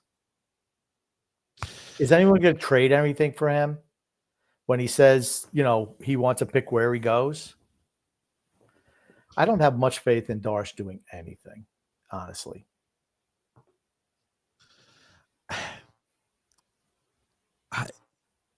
It's funny looking online, speaking about guys who have some issues with the current team that drafted. It's like Islander fans are pleading like, oh, please, James Higgins, pull an Adam Fox. When you get drafted, just don't sign with the team and say you're only going to sign with the Islanders. So we could trade a second round pick to pick you up. If he did that, I'd be totally down for it. But, it happens once in a blue moon. And does James Higgins really want to do that? Well, we'll see. But I'd be down for something like that. Okay, Drew L. Grumpy. We get to talk about Grumpy's favorite topics like We Hoopin' and the Rizzler on the TJ and Grumpy Old Man Show. That's right. We Hoopin' and the Rizzler. Yeah. Freedom, fun, and adventure. Grumpy, you and the warden paid for private school, give your kids a lot of time and coach sports, but you still raised a quitter in TJ. What could you have done differently to raise a son who doesn't quit? I don't know. Honestly, I did all I could. Fucking Grump. Rick Rock. I want Schaefer as much as I wanted Draisaitl in 2014. Strangely enough, the top 4 picks in that draft are playing for the Stanley Cup right now. We got Del Cole at number 5. Now, that was regarded as a 4-player draft, though. Yes, that and was of a course, 4-player draft. Fifth overall. Del Cole, for everybody ripping on him, he was the consensus number 5. And I know players drafted after him that panned out. He didn't, but yes, he was a consensus number 5 overall pick that year. That's who Michael Misa reminds me of. A little bit like Michael Del Cole. Really? Yeah, a little bit. We're right now. I tell you. So it's and you really can't blame the team when they draft the consensus guy. I'm not upset with it. They went with what the consensus was. If you take a big swing and you miss, then you get criticized. You take a big swing and you hit, you get a lot of credit. So, but they picked the guy who they thought was the most steady, but he couldn't skate. What really hurt Michael Del Cole? Couldn't skate. Had the hands, had the vision, just couldn't skate. Couldn't skate. Thomas Antonetti says, the more I see the prospective line combos and D-man pairings for this team this upcoming season, I'm more inclined to just hibernate until the 2026-27 season. I just don't want to watch mediocrity. I think they will trade a defenseman. Mark that down. I think in the offseason, they will trade a defenseman, but it's because you can't have 8 or 9 defensemen on the roster come opening night. That's the real reason. And if you're trading a defenseman, you want draft picks back. You don't want any more players, do you? Correct. Yeah, it's like I want draft picks back. So I do think they will make one move. Let me clarify. They will make one move this offseason. It will be trading away a defenseman. Here's another very positive comment for TJ. Congratulations to Doc Page on her continued success. She works hard, is a good mom, and obviously puts up with a lot, carrying TJ's fat ass through life. That she does. I'll have to let Doc Page know that she was complimented on the show this evening. Drew Grumpy. Okay, so TJ, I think this is a grand question for the chat. For people who want to keep in touch with you, post your permanent leave of absence. Where should we find you? Twitter. That's where you could find me. I'll still, I think, interact on the Twitter page. So that will be the spot where you could find me is on Twitter. I'll hopefully do a better job of being more responsive on that too. I usually am not good on any of that, and I can admit that. I'm not good on any of the social medias because I don't respond as frequently as I should. But I will be there. I'll be there. I'll be responding. So Jake K. I'm turning late and heard last show. Is this this last show of the season of foreseeable future? Well, the show will go on. Just I will be no longer here. So, and we got a few more shows. The last, for those who missed the beginning portion of the show, we'll do a show this upcoming Wednesday with Coach Tommy B. There will be no show on the weekend of Father's Day. Then there will be a show on the Wednesday, the week after. So we're going to have 3 Wednesday shows in a row. Whoop, whoop. That hasn't happened in a while. And now we're looking for your input as to whether we should have a show on late Saturday night of the 21st or Sunday the 22nd at normal time. So it's up to you guys. We're flexible. Anyway, Grumpy, Freedom Fund Adventure. Grumpy, you failed with PT Darche. Darche, maybe it bombed. Oh, Darche wasn't the 7th choice. No, he was the 5th choice. He was the top choice and the best. Holland was told no on his son and other demands. Bergevin and Kako not offered. They all just turned the job down. They didn't want it. They did not want it. They had no control over anything. This guy had no control over any part of the operation for the next 2 years because Lamoriello signed everyone to extensions on his way out the door. That's what he did. Protect his guys. That's what he did. And so what's Darche going to do? He hasn't done anything. Okay? He has done nothing since he's gotten here. Not one thing has he done. He's been here 2 weeks and he's done nothing. Those are just facts. Nothing. And, he did mention too, he's like, I'm going to try to get Dobson signed to an extension. That should be priority 1, 2, and 3. Getting Dobson signed to an extension. Seriously, that should be priority 1, 2, and 3 for Darche this offseason. Getting him signed to a long-term extension. The worst case scenario is you give him a bridge deal or a 1-year deal to walk him up to free agency. That's the worst case scenario. You got to get Dobson signed long-term. Oh, man. Here it is. JP. Well, according to the Sears article, no decision has been made yet on whether the Islanders will retain GMs Pellegrini or Yep. And thanks, JP, for that. Thanks for sending that to us. I think the non-answer answered it pretty much for us. Grumpy, here's the next one. We need to trade for a goalie. Our number 2 is done. I suggest we get Dan Vladar so we can start our own epic saga starring the Darche Vader. Okay, cute. Yeah, I do like they've got Darche Vader all over. And this is just to pull it up here. This is what it says. I'll maybe zoom in here for it. Thanks, JP, for saying. It says no decision has been made yet about whether the Islanders will retain assistant GM Steve Pellegrini and Chris Lamoriello. Pellegrini was in attendance at Thursday's press conference. If Pellegrini is at the press conference, he's going nowhere. I probably agree with you on that. He's going nowhere. Yeah. Darche says focus filling draft, replacing coaching staff, Bridgeport, filling out, blah, blah, blah. Okay. Oh my gosh. He's just nonsense. He's just nonsense. He's nonsense, that guy. Nonsense. I will say this. If he fires Chris Lamoriello, I'll be happy to take it back that everything was just rumors and we followed a rumor that was false. Based off of a lot of the rumors that we're hearing, they're kind of starting like, oof. This is not Lou Lamoriello's everything is an ironclad and no information gets out regime anymore, guys. The rumors, they're going to hold some water on this stuff. That's all I'm going to say. We've never been a big rumor show. Look back on us historically. We've never been a show that hammers a lot of rumors home. We talk about things that we hear, and under Lou, not a lot got out, and not a lot that was accurate, at least. Yeah, but anywho, JP says, let's wait until July before we start judging. The other report likely hasn't been vetted. I don't know. Like beat writers for another team usually don't go out saying, I've been hearing a lot of rumbling around this without like having some sources on it. But we'll put it like this. If Chris Lamoriello starts the season as the assistant general manager, that tells you all you need to know. If Chris and Steve are still here at the beginning of the year, I won't be a part of the show, but if Chris and Steve are still here at the beginning of the year, you could just say, oof, okay. There probably was validity. You should say oof. They could be like, oof. There probably was some validity behind that rumor, or that statement made by the beat writer Andy Strickland of the St. Louis Blues. JK. Matthew Schaefer being the consensus number one, despite only playing very few games, means that we should definitely select him, right? If a guy impressed everyone despite not playing a full season, that should be more of a reason to select him, right? Besides the fact he's the youngest guy in the draft. Yes. As an aside, he is an all-situation star player. That's right. He plays power play, penalty kill, every situation. Last 2 minutes of a game, he's always out there. We don't have a defenseman that plays the power play and the penalty kill. This is more of a reason to pick him. He's just the best player by far. And you don't find defensemen like that. That's the hardest thing to find is just to me, he's like Cale Makar, but a little bit bigger. Like, even if you're saying like this guy is like, oh, he only turns out to be an Alex Pietrangelo. Like, Alex Pietrangelo played defense. He was an offensive player. Alex Pietrangelo is more physical than he is. I'm just saying. I'm just talking about the level of production. Makar, his skating.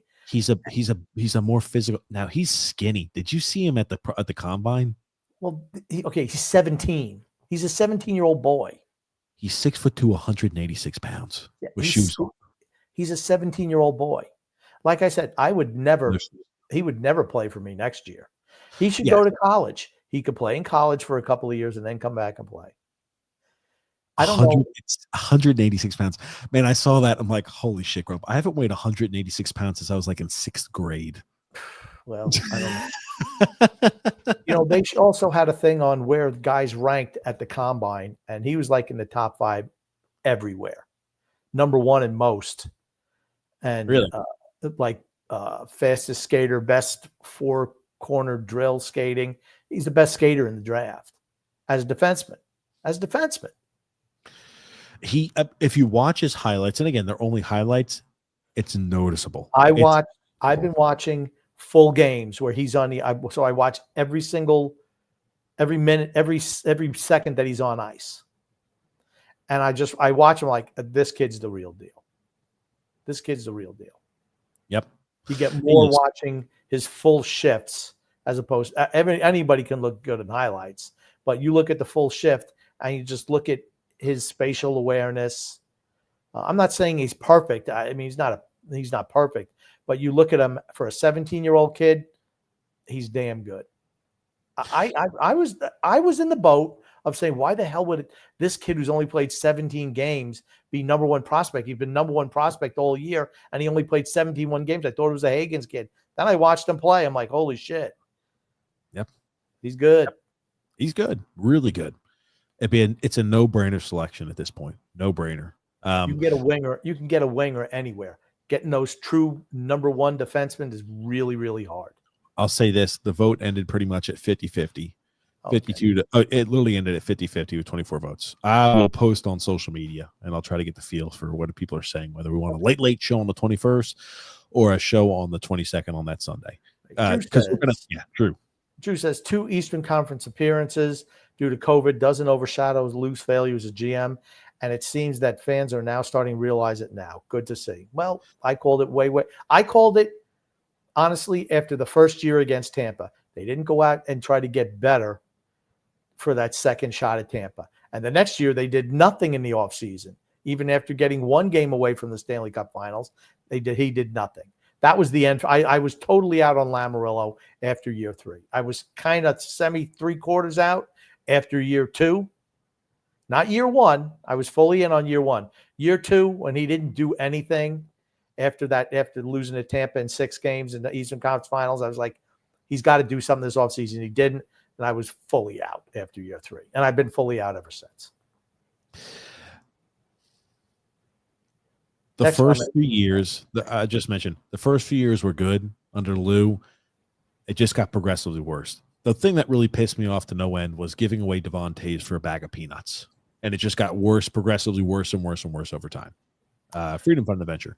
What Sears wrote was that Darche and Waugh developed a list of candidates together. Fuck.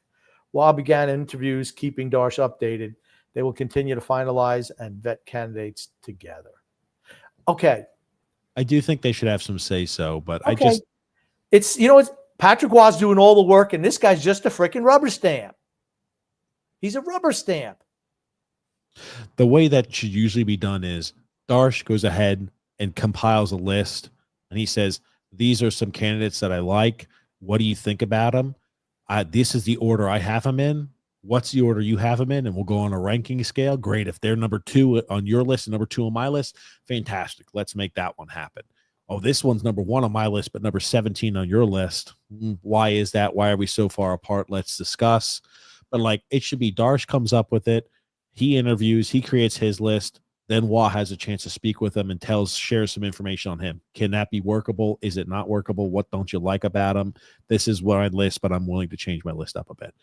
But that's how that should be done. Anywho, the Wicked 50 Cal. Wicked 50 Cal says, I'm starting to see other people not like Darche, even though he was my least favorite, even though he was one of my least favorite candidates. You're right there, Wicked 50 Cal. I'll say this. It's still early. It's still early. It's still early to say I hate the guy or he's not going to work or we're concerned about him. But there are some items that we should be aware of at this point that look like they could be potential problems. ALS. What kind of deals do you think RFAs land? Dobson, Holmstrom, Romanov, Sipelkov? I think they're just going to. I think they want to extend Dobson long term. Holmstrom will get he'll get a bridge deal. Romanov's probably going to get a bridge deal, and Sipelkov is absolutely going to get a bridge deal. They'll give Sipelkov maybe 2 or 3 years. Romanov,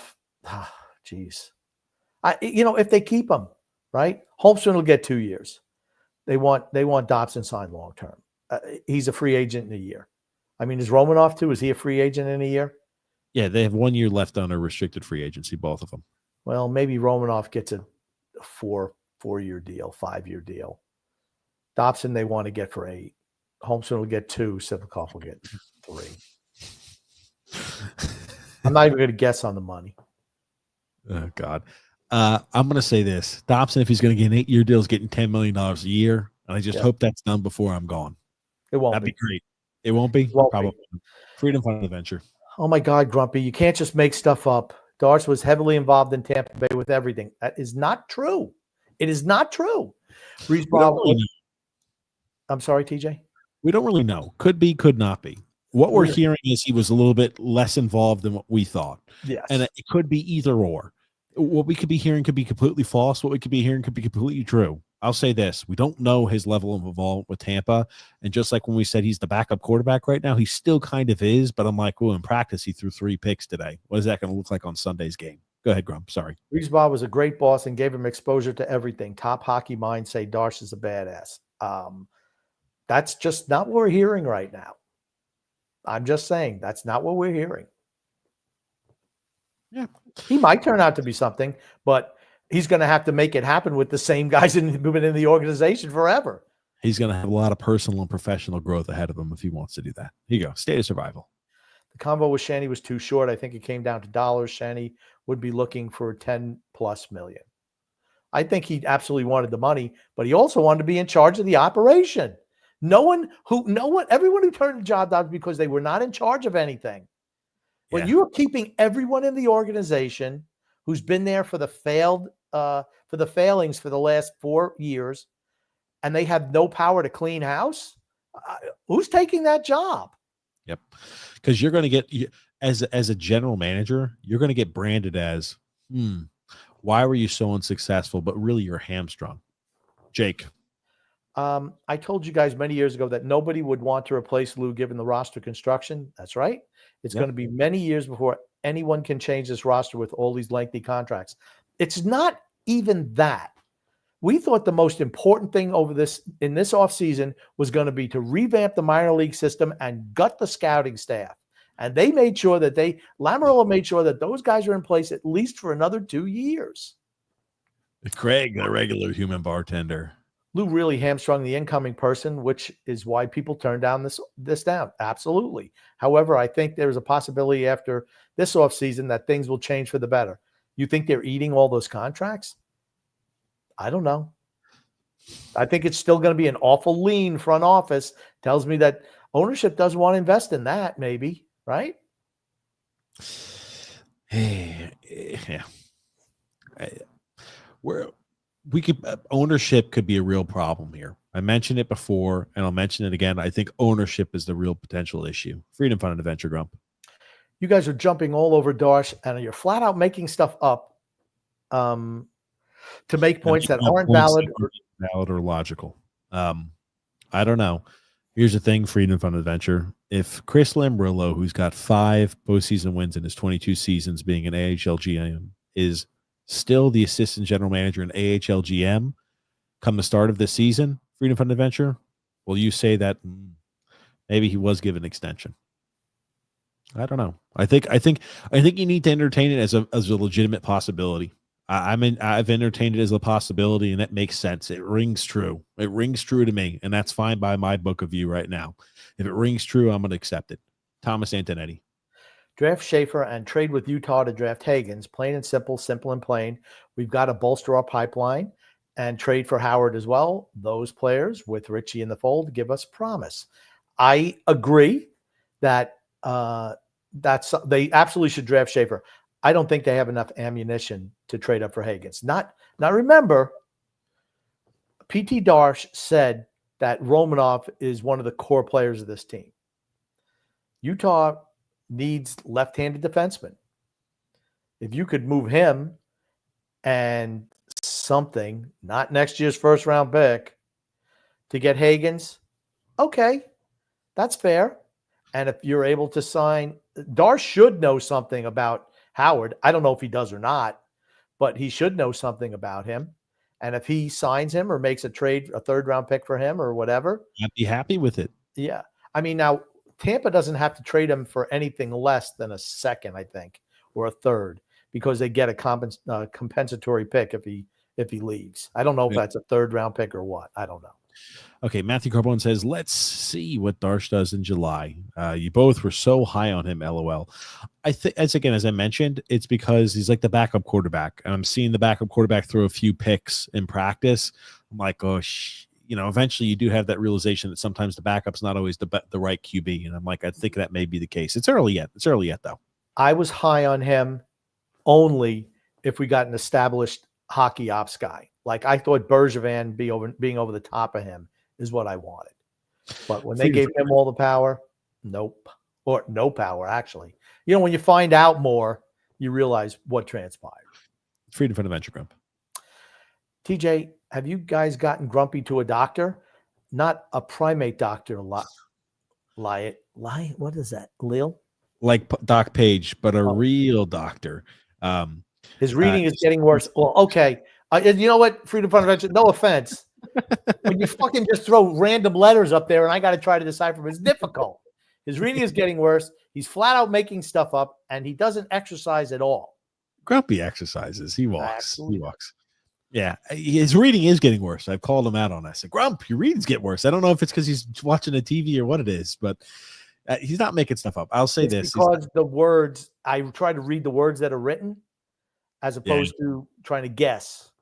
IDK, I don't know. I've heard from Twitter saying that this team is a joke. People will just look not as fondly on Lou. Yeah. That's fair. I agree. I think around the league, people are looking at us like we're a joke again. State of Survival says Darche has to have that meeting with Lou because it was a professional handoff. Here are the keys to the executive toilet. This is a code, the private garage for your car, etc. That shouldn't take 3 or 4 hours. And you don't need to meet. How many guys who come in meet with the previous guy? They're fired and they're out the damn door. You don't meet with the previous guy. Who's time? Joseph R. says, Grumpy old man, you're an idiot. Okay, stop with your negativity. Darche will change everything. Watch and see, man. You're a clown, old man. Dirtbag, old man. Get off my team, you idiot. Oh, Joseph.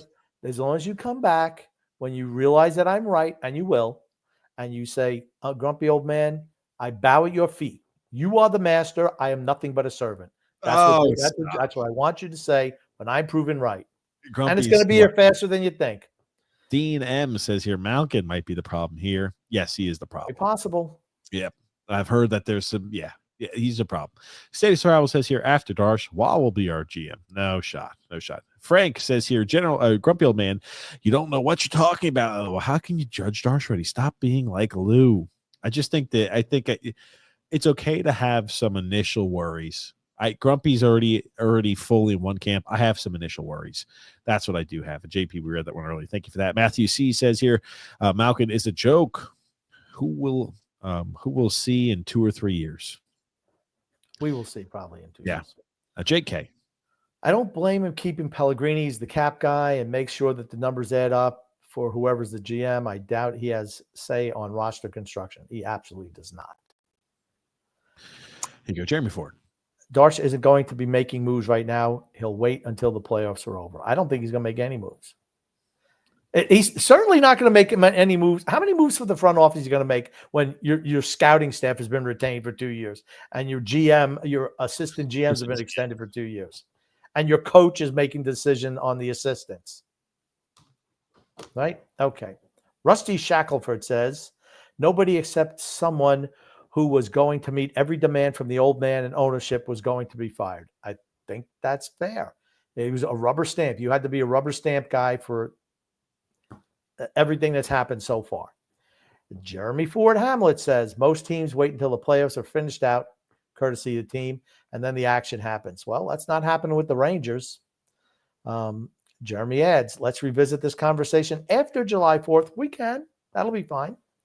Frank from Empire State says, I'm glad I was late, Grump. I'm sick of old guys thinking they know what they're talking about. This is why TJ is leaving. Laughed my ass off. How the F can you judge him after a week? It's been 2 weeks now.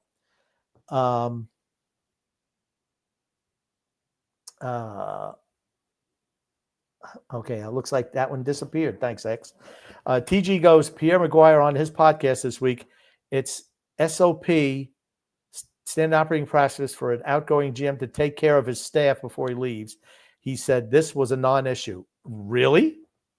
When ownership makes a change where somebody's in charge of the whole operation, they don't bring everybody back. They bring in their own guys most times. Status Bible goes, Grumpy. So what you're saying is Lou has adopted a new son as his successor. Darche is Chris Lamoriello 2.0. No.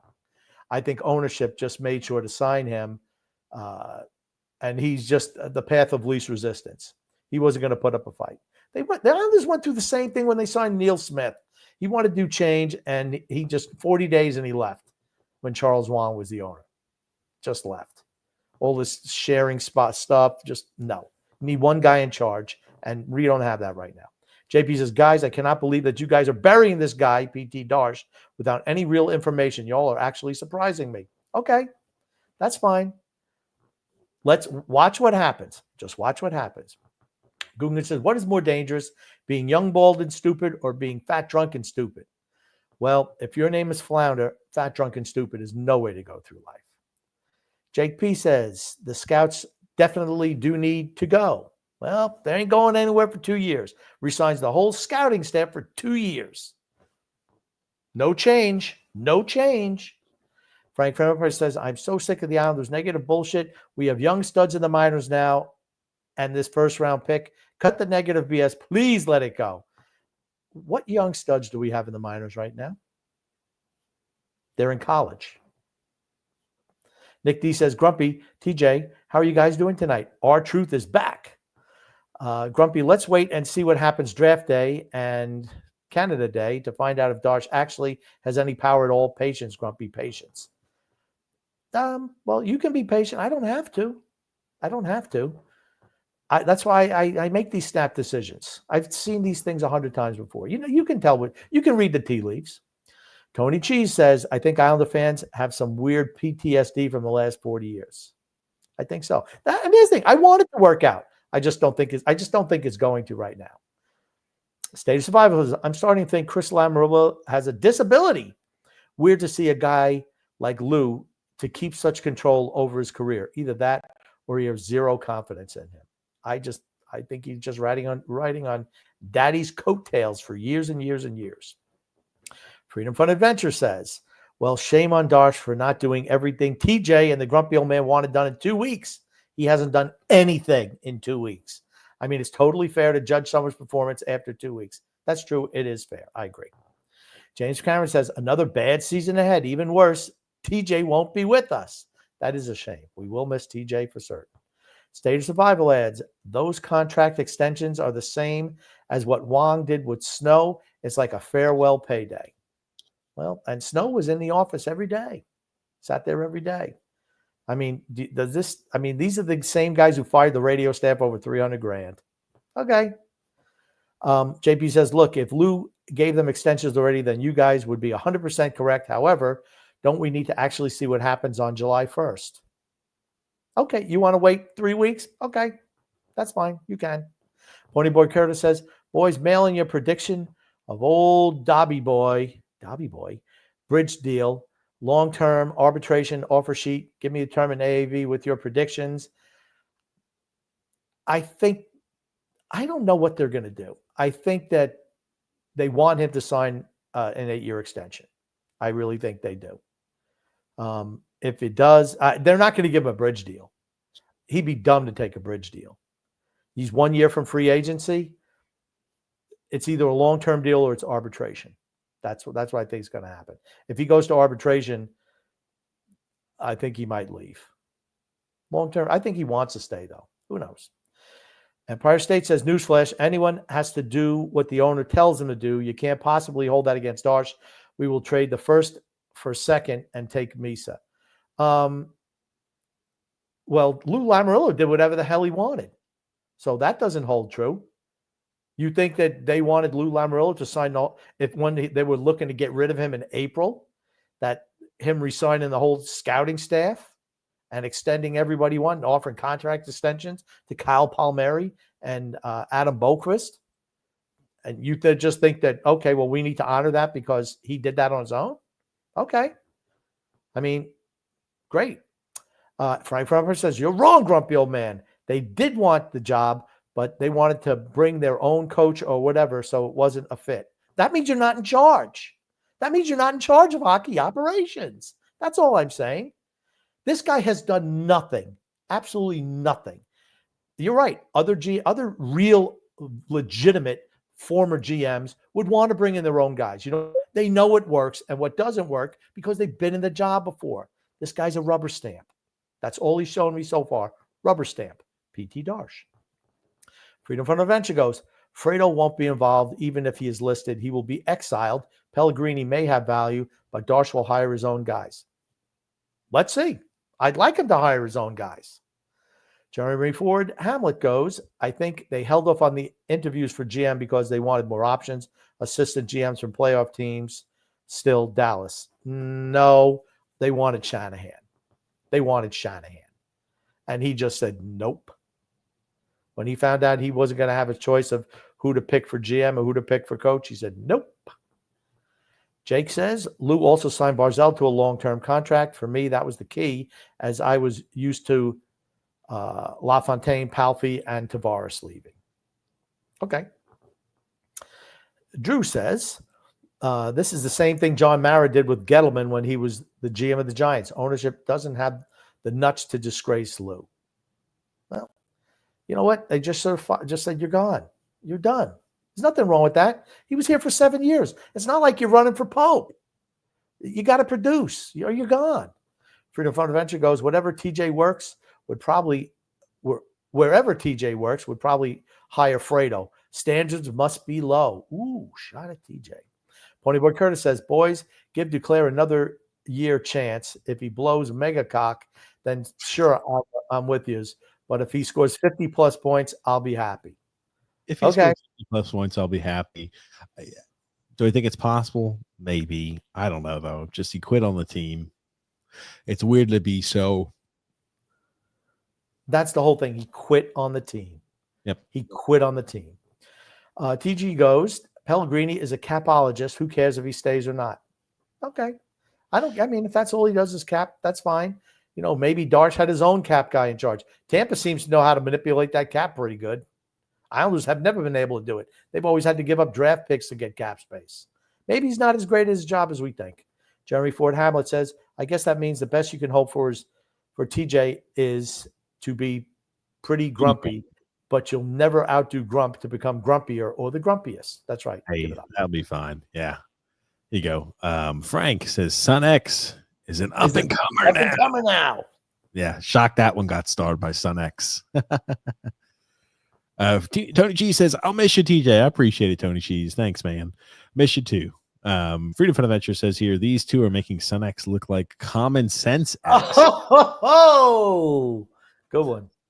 There it is. State of Survival says, I hope Sun X does the ad reads better than TJ. Good luck. Good luck. You know what? I'm going to pre-read the ad reads and just slip it in there. Speed it up and put it in there. That's how it's going to work. X-Bun says, and let us not forget Hope Penny. That's right. That's right. Tony Cheese goes, I hope TJ isn't dying. That would really suck. No, he's not. No, I'm not dying. I'm good. I'm not Tony dying. Cheese goes, they die every show. It should be called Phoenix Rising. We know his headline died years ago. That's I true. don't know how these comments are getting starred. X has been doing the starring of comments per the usual. Stephen V goes, TJ, I just heard you mention you're leaving. I'm sorry to see you go. You are a great personality and a perfect sidekick for your dad. This really sucks. We will miss TJ for certain. Stephen V goes, Grump is great though. Will you have regular guests? I don't know. We might have some guests. I think some people would like to be on the show. I think it'd make it easier on Grump probably to have some familiar faces and guests on, but he's having creative control. It's his show after I'm gone. So Dale S says, will TJ reconsider if he would get a Lou contract where it was a major overpay? It would have to be a really major overpay to get him this thing. Really major. It is impossible. Matt Carbone says, will TJ come back once in a while? Probably not. No. He might comment in. He might periodically comment in. I won't be. I mean, maybe if I'm on the background, just say something here or there, but I won't be involved like you this. You might comment. You might send in some comments. Yeah, I just won't be involved in the same capacity I am now. But here's the thing. If TJ sends in comments, I bet X won't star them. Brett Wayne says, I heard Grumpy has interviews lined up with Tommy Braffy, Isles Girl 3, and Gil Merton as TJ's potential replacement. Grumpy, yeah. Grumpy needs to have some, he needs to figure out what he's going to do. He's got some time, but he needs to figure it out. Freedom Fun Adventure. Dobson would get you number 2, and then some, and a right defense is the biggest need. Okay, why are you trading Dobson? Why would you trade Dobson? He's the best defenseman on your team. It's not even close for second. Schaefer and he would be a great pairing for the next 10 years. Yeah. Putterberg says, Grump, would you rather have Darche or a bisexual? Not sure what the sexuality has, but probably a bisexual right now. I'd roll the dice, say that maybe the bisexual will make some moves going on. Maybe. You There never it know. is. Putterberg Curtis. Sunnex isn't even an Islanders fan. How the F is this going to work? And is this just like an experiment that you're all going to try, Grumpy, or are you going to try to make it work no matter what? No, we're going to try to make it work. We want X to be more involved. I need X to be more involved. Yes. Tony G says, laugh my ass off. Non-answer answered the answer. That's right. Non-answer answered the answer, baby. That's right. Putterberg Curtis said, remember when we called TJ the human cliffhanger? Yes. Those were the good old days. Nick D. Are you guys going to have Tommy the custodian Baffy and Andy the Greek Francis for the last few shows? Just Tommy, I think, is the last. Yeah, Tommy will be on this Wednesday. This Wednesday upcoming, Coach Tommy B is going to be on. We'll have him on. No show on Father's Day weekend. But yes, then we'll have the last week. We'll have double show, 2-time double dose. Vinny G. No COVID, no playoffs for the Islanders.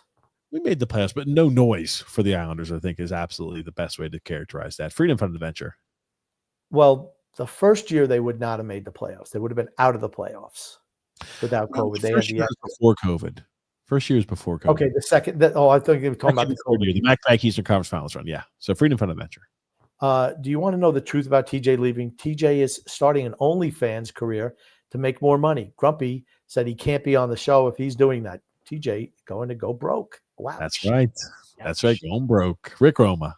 Islander fans are talking themselves into Schaefer being some kind of generational D-man like Makar or Hughes. He's not on that level. Where do you think he would have gone in last year's draft? Who was last year's? Who was number 1 pick? Probably number 2 after Celebrini. Probably would have went number 2. He's 17. He's 17. He's good. They should not trade away this pick. I don't anticipate they're going to trade this pick. If they did, we should all be worried because I think it's an edict by ownership. Funny Curtis. By the boys, by the way, there is a market for shirts with the Islanders Never Say Die logo because I definitely wear the shirt. So would I. Okay. I'll look in. I'll get that done before I leave. Good. Maybe. Edward I Figueroa should get that done. Edward Figueroa says the Islanders got bad ownership. Yeah. TJ's losing in couples therapy. No, nothing to do Ooh. with anything like that. Freedom Fund Adventure goes, TJ, I haven't been 186 since 7th grade. Yeah. I'm now down here, 6th grade is middle school. Yes. And you went in. Okay, first of all, that's not true. I was in 7th grade, probably. You were not. You were 145 pounds when you went into high school. No, was it really? Yeah, you were light. I'm also guessing Schaefer and TJ have different body fat percentage. Well, that's true. He's built like a pencil, and I'm built kind of big and stocky. That's the nicest way I could say that. JP says you don't trade number 1 overall picks, Frank. I agree. Imagine if the Islanders were trading away Dennis Potvin. Yeah. Right? Montreal offered him like 5 first-round draft picks, and Dory said, no, you don't, particularly for defensemen who are that good. This kid's good. He's the real deal. He's the real deal. Okay, I love Noah Dobson. This kid is going to be better than Noah Dobson. Probably. Yep, probably. JP, I'm an asset junkie. We can trade a first and a second and get a great asset. It's all about assets for us at the moment. And I think this is like the premium asset. Imagine this, Frank. This is like the premium, the primo asset. You don't want to trade away the primo asset for a few first-round picks. No shot. Frank also says Dobson's an 80 to 100 point guy once he's a better partner, and Schaefer would be good with him too. Yeah, I think that's right. You got to imagine him and Schaefer would be partnered together long term. That's what you're imagining. Freedom Fund Adventure says here the coaching search is bringing or is brought on being conducted. Okay, gotcha. It says bring, but it's being conducted exactly as it should. They made the list together. The way TJ said it's a loose strategy. No, the loose strategy was this is who your assistant coach is going to be. These are all ex-Devils guys. Do you think Patrick Wall was like, yeah, let me sign up for that? He knew though that was kind of what it was going into things. So, and now here's the thing.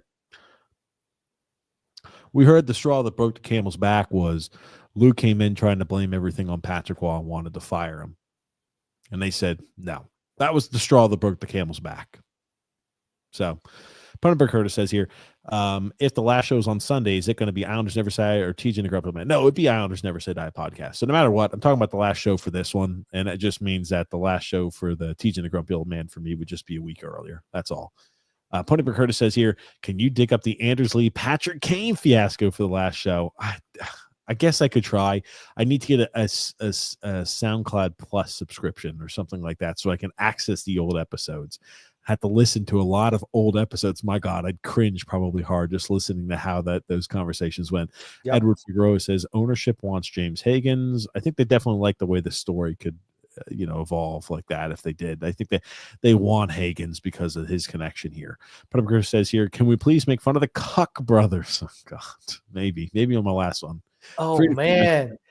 TJ is the Anthony Duclair of this podcast. He quit on his team. I like that one. I laughed at that one. Son X is a Nepo baby. Wow. Son X is Nepo baby. There you go, Rob. Nope. Swamp Box says, nope. Tell me it isn't so. First I get canned, and now TJ. Nope. TJ was not canned. He left of his own accord. I got canned. I'm gone. Get rid of Patty Wan. Hire Peter DeBoer. He's available. Hey, you could have. You know who else you could have had? Joel Quenneville. He was available. Yeah. How long did I want Joel Quenneville? Yeah. All I'm going to say is this here, guys. Wait, CJ. Yes, I'm going to do. No, I'm walking away from both. I'm not doing the Sunday shows either. Yeah, and so I don't know what X and Grumpy are going to do. I know that the Islanders show will continue. I assume maybe the TJ and the Grumpy Man will continue. They're still in talks, X and Grumpy. So, yes, TJ meticulously picked the last day of the show, the same day both Lou and Fredo are getting thrown out of the organization. That's right. We have a big mastermind. We're playing 4D chess, and nobody else is playing checkers. Now, I guess summation of the show. We'll wrap things up here today. I just think there are some things maybe to be concerned about. I'm not all out on Darche like Grumpy is. I just think there's things to be concerned about. I think that probably both the assistant GMs have been signed back to extensions, even though it hasn't been verified by anybody inside, like as an Islanders beat writer. Other beat writers had mentioned it. I think that's worrisome. Islanders beat writers have confirmed that the entire scouting staff has been renewed for 2-year contract extension. Don't like that. I don't know. We're kind of going about our assistant coaches in an odd manner to where they're coming up with a list together and then they'll decide on that. I don't know. It seems like they're giving Patrick Roy a lot of creative control for a guy who's going to be assistant, or is it the president of hockey ops and the GM of the team? You figure he'd have a little bit more control or want to have a little bit more say so on that. I don't know. Is it just there's a few things to be worried about. I'm not sure he's up to the challenge, but he could definitely grow into it. That's the one thing I will say. He's just some early worries. I don't think anything's going to be done in the offseason, except maybe trading away defensemen. But this year's trade deadline is going to be crucially important. I think that's going to make or break a lot of my opinions on Darche. Too early to say bust, failure, success. But I'd say right now he's taking we're going to keep everything status quo, and let's see how things look at the deadline, perhaps. That's how I'm taking this movement by him. There you go, Grumpy. What do you want to say before we wrap up the show today? I want to say love and laughter to everyone who listens and even those who don't, from TJ, the Grumpy Old Man, and Son X. Thanks so much, guys, for watching the show. We're going to be going live with you guys next Wednesday, right? Wednesday show. Back again. The Wednesday shows are back. Well, I'm here for the last little bit. Coach Tommy B will be here with us. We're going to be talking Islanders. I tell you, we got to get some conspiracies. We got to get some schizo theories baked up with Coach Tommy B for the last time I'll have him on, at least when I'll be here. We'll bake up some schizo theories, as I like to do, and spiral out of control. But thank you so much, everybody, watching the show. We'll be live with you guys this upcoming Wednesday. No show Saturday on Father's Day. But thank you so much, everybody, for listening to the show. Thank you so much always for the support. Thank you so much for the kind words. The last episode, we'll send off in style. We'll have something prepped for that. So thank you so much, everybody, for watching. Thank you, Grumpy, as always. Thank you, Son X, for starring the comments. Thanks for the engagement. And we'll see you guys next time.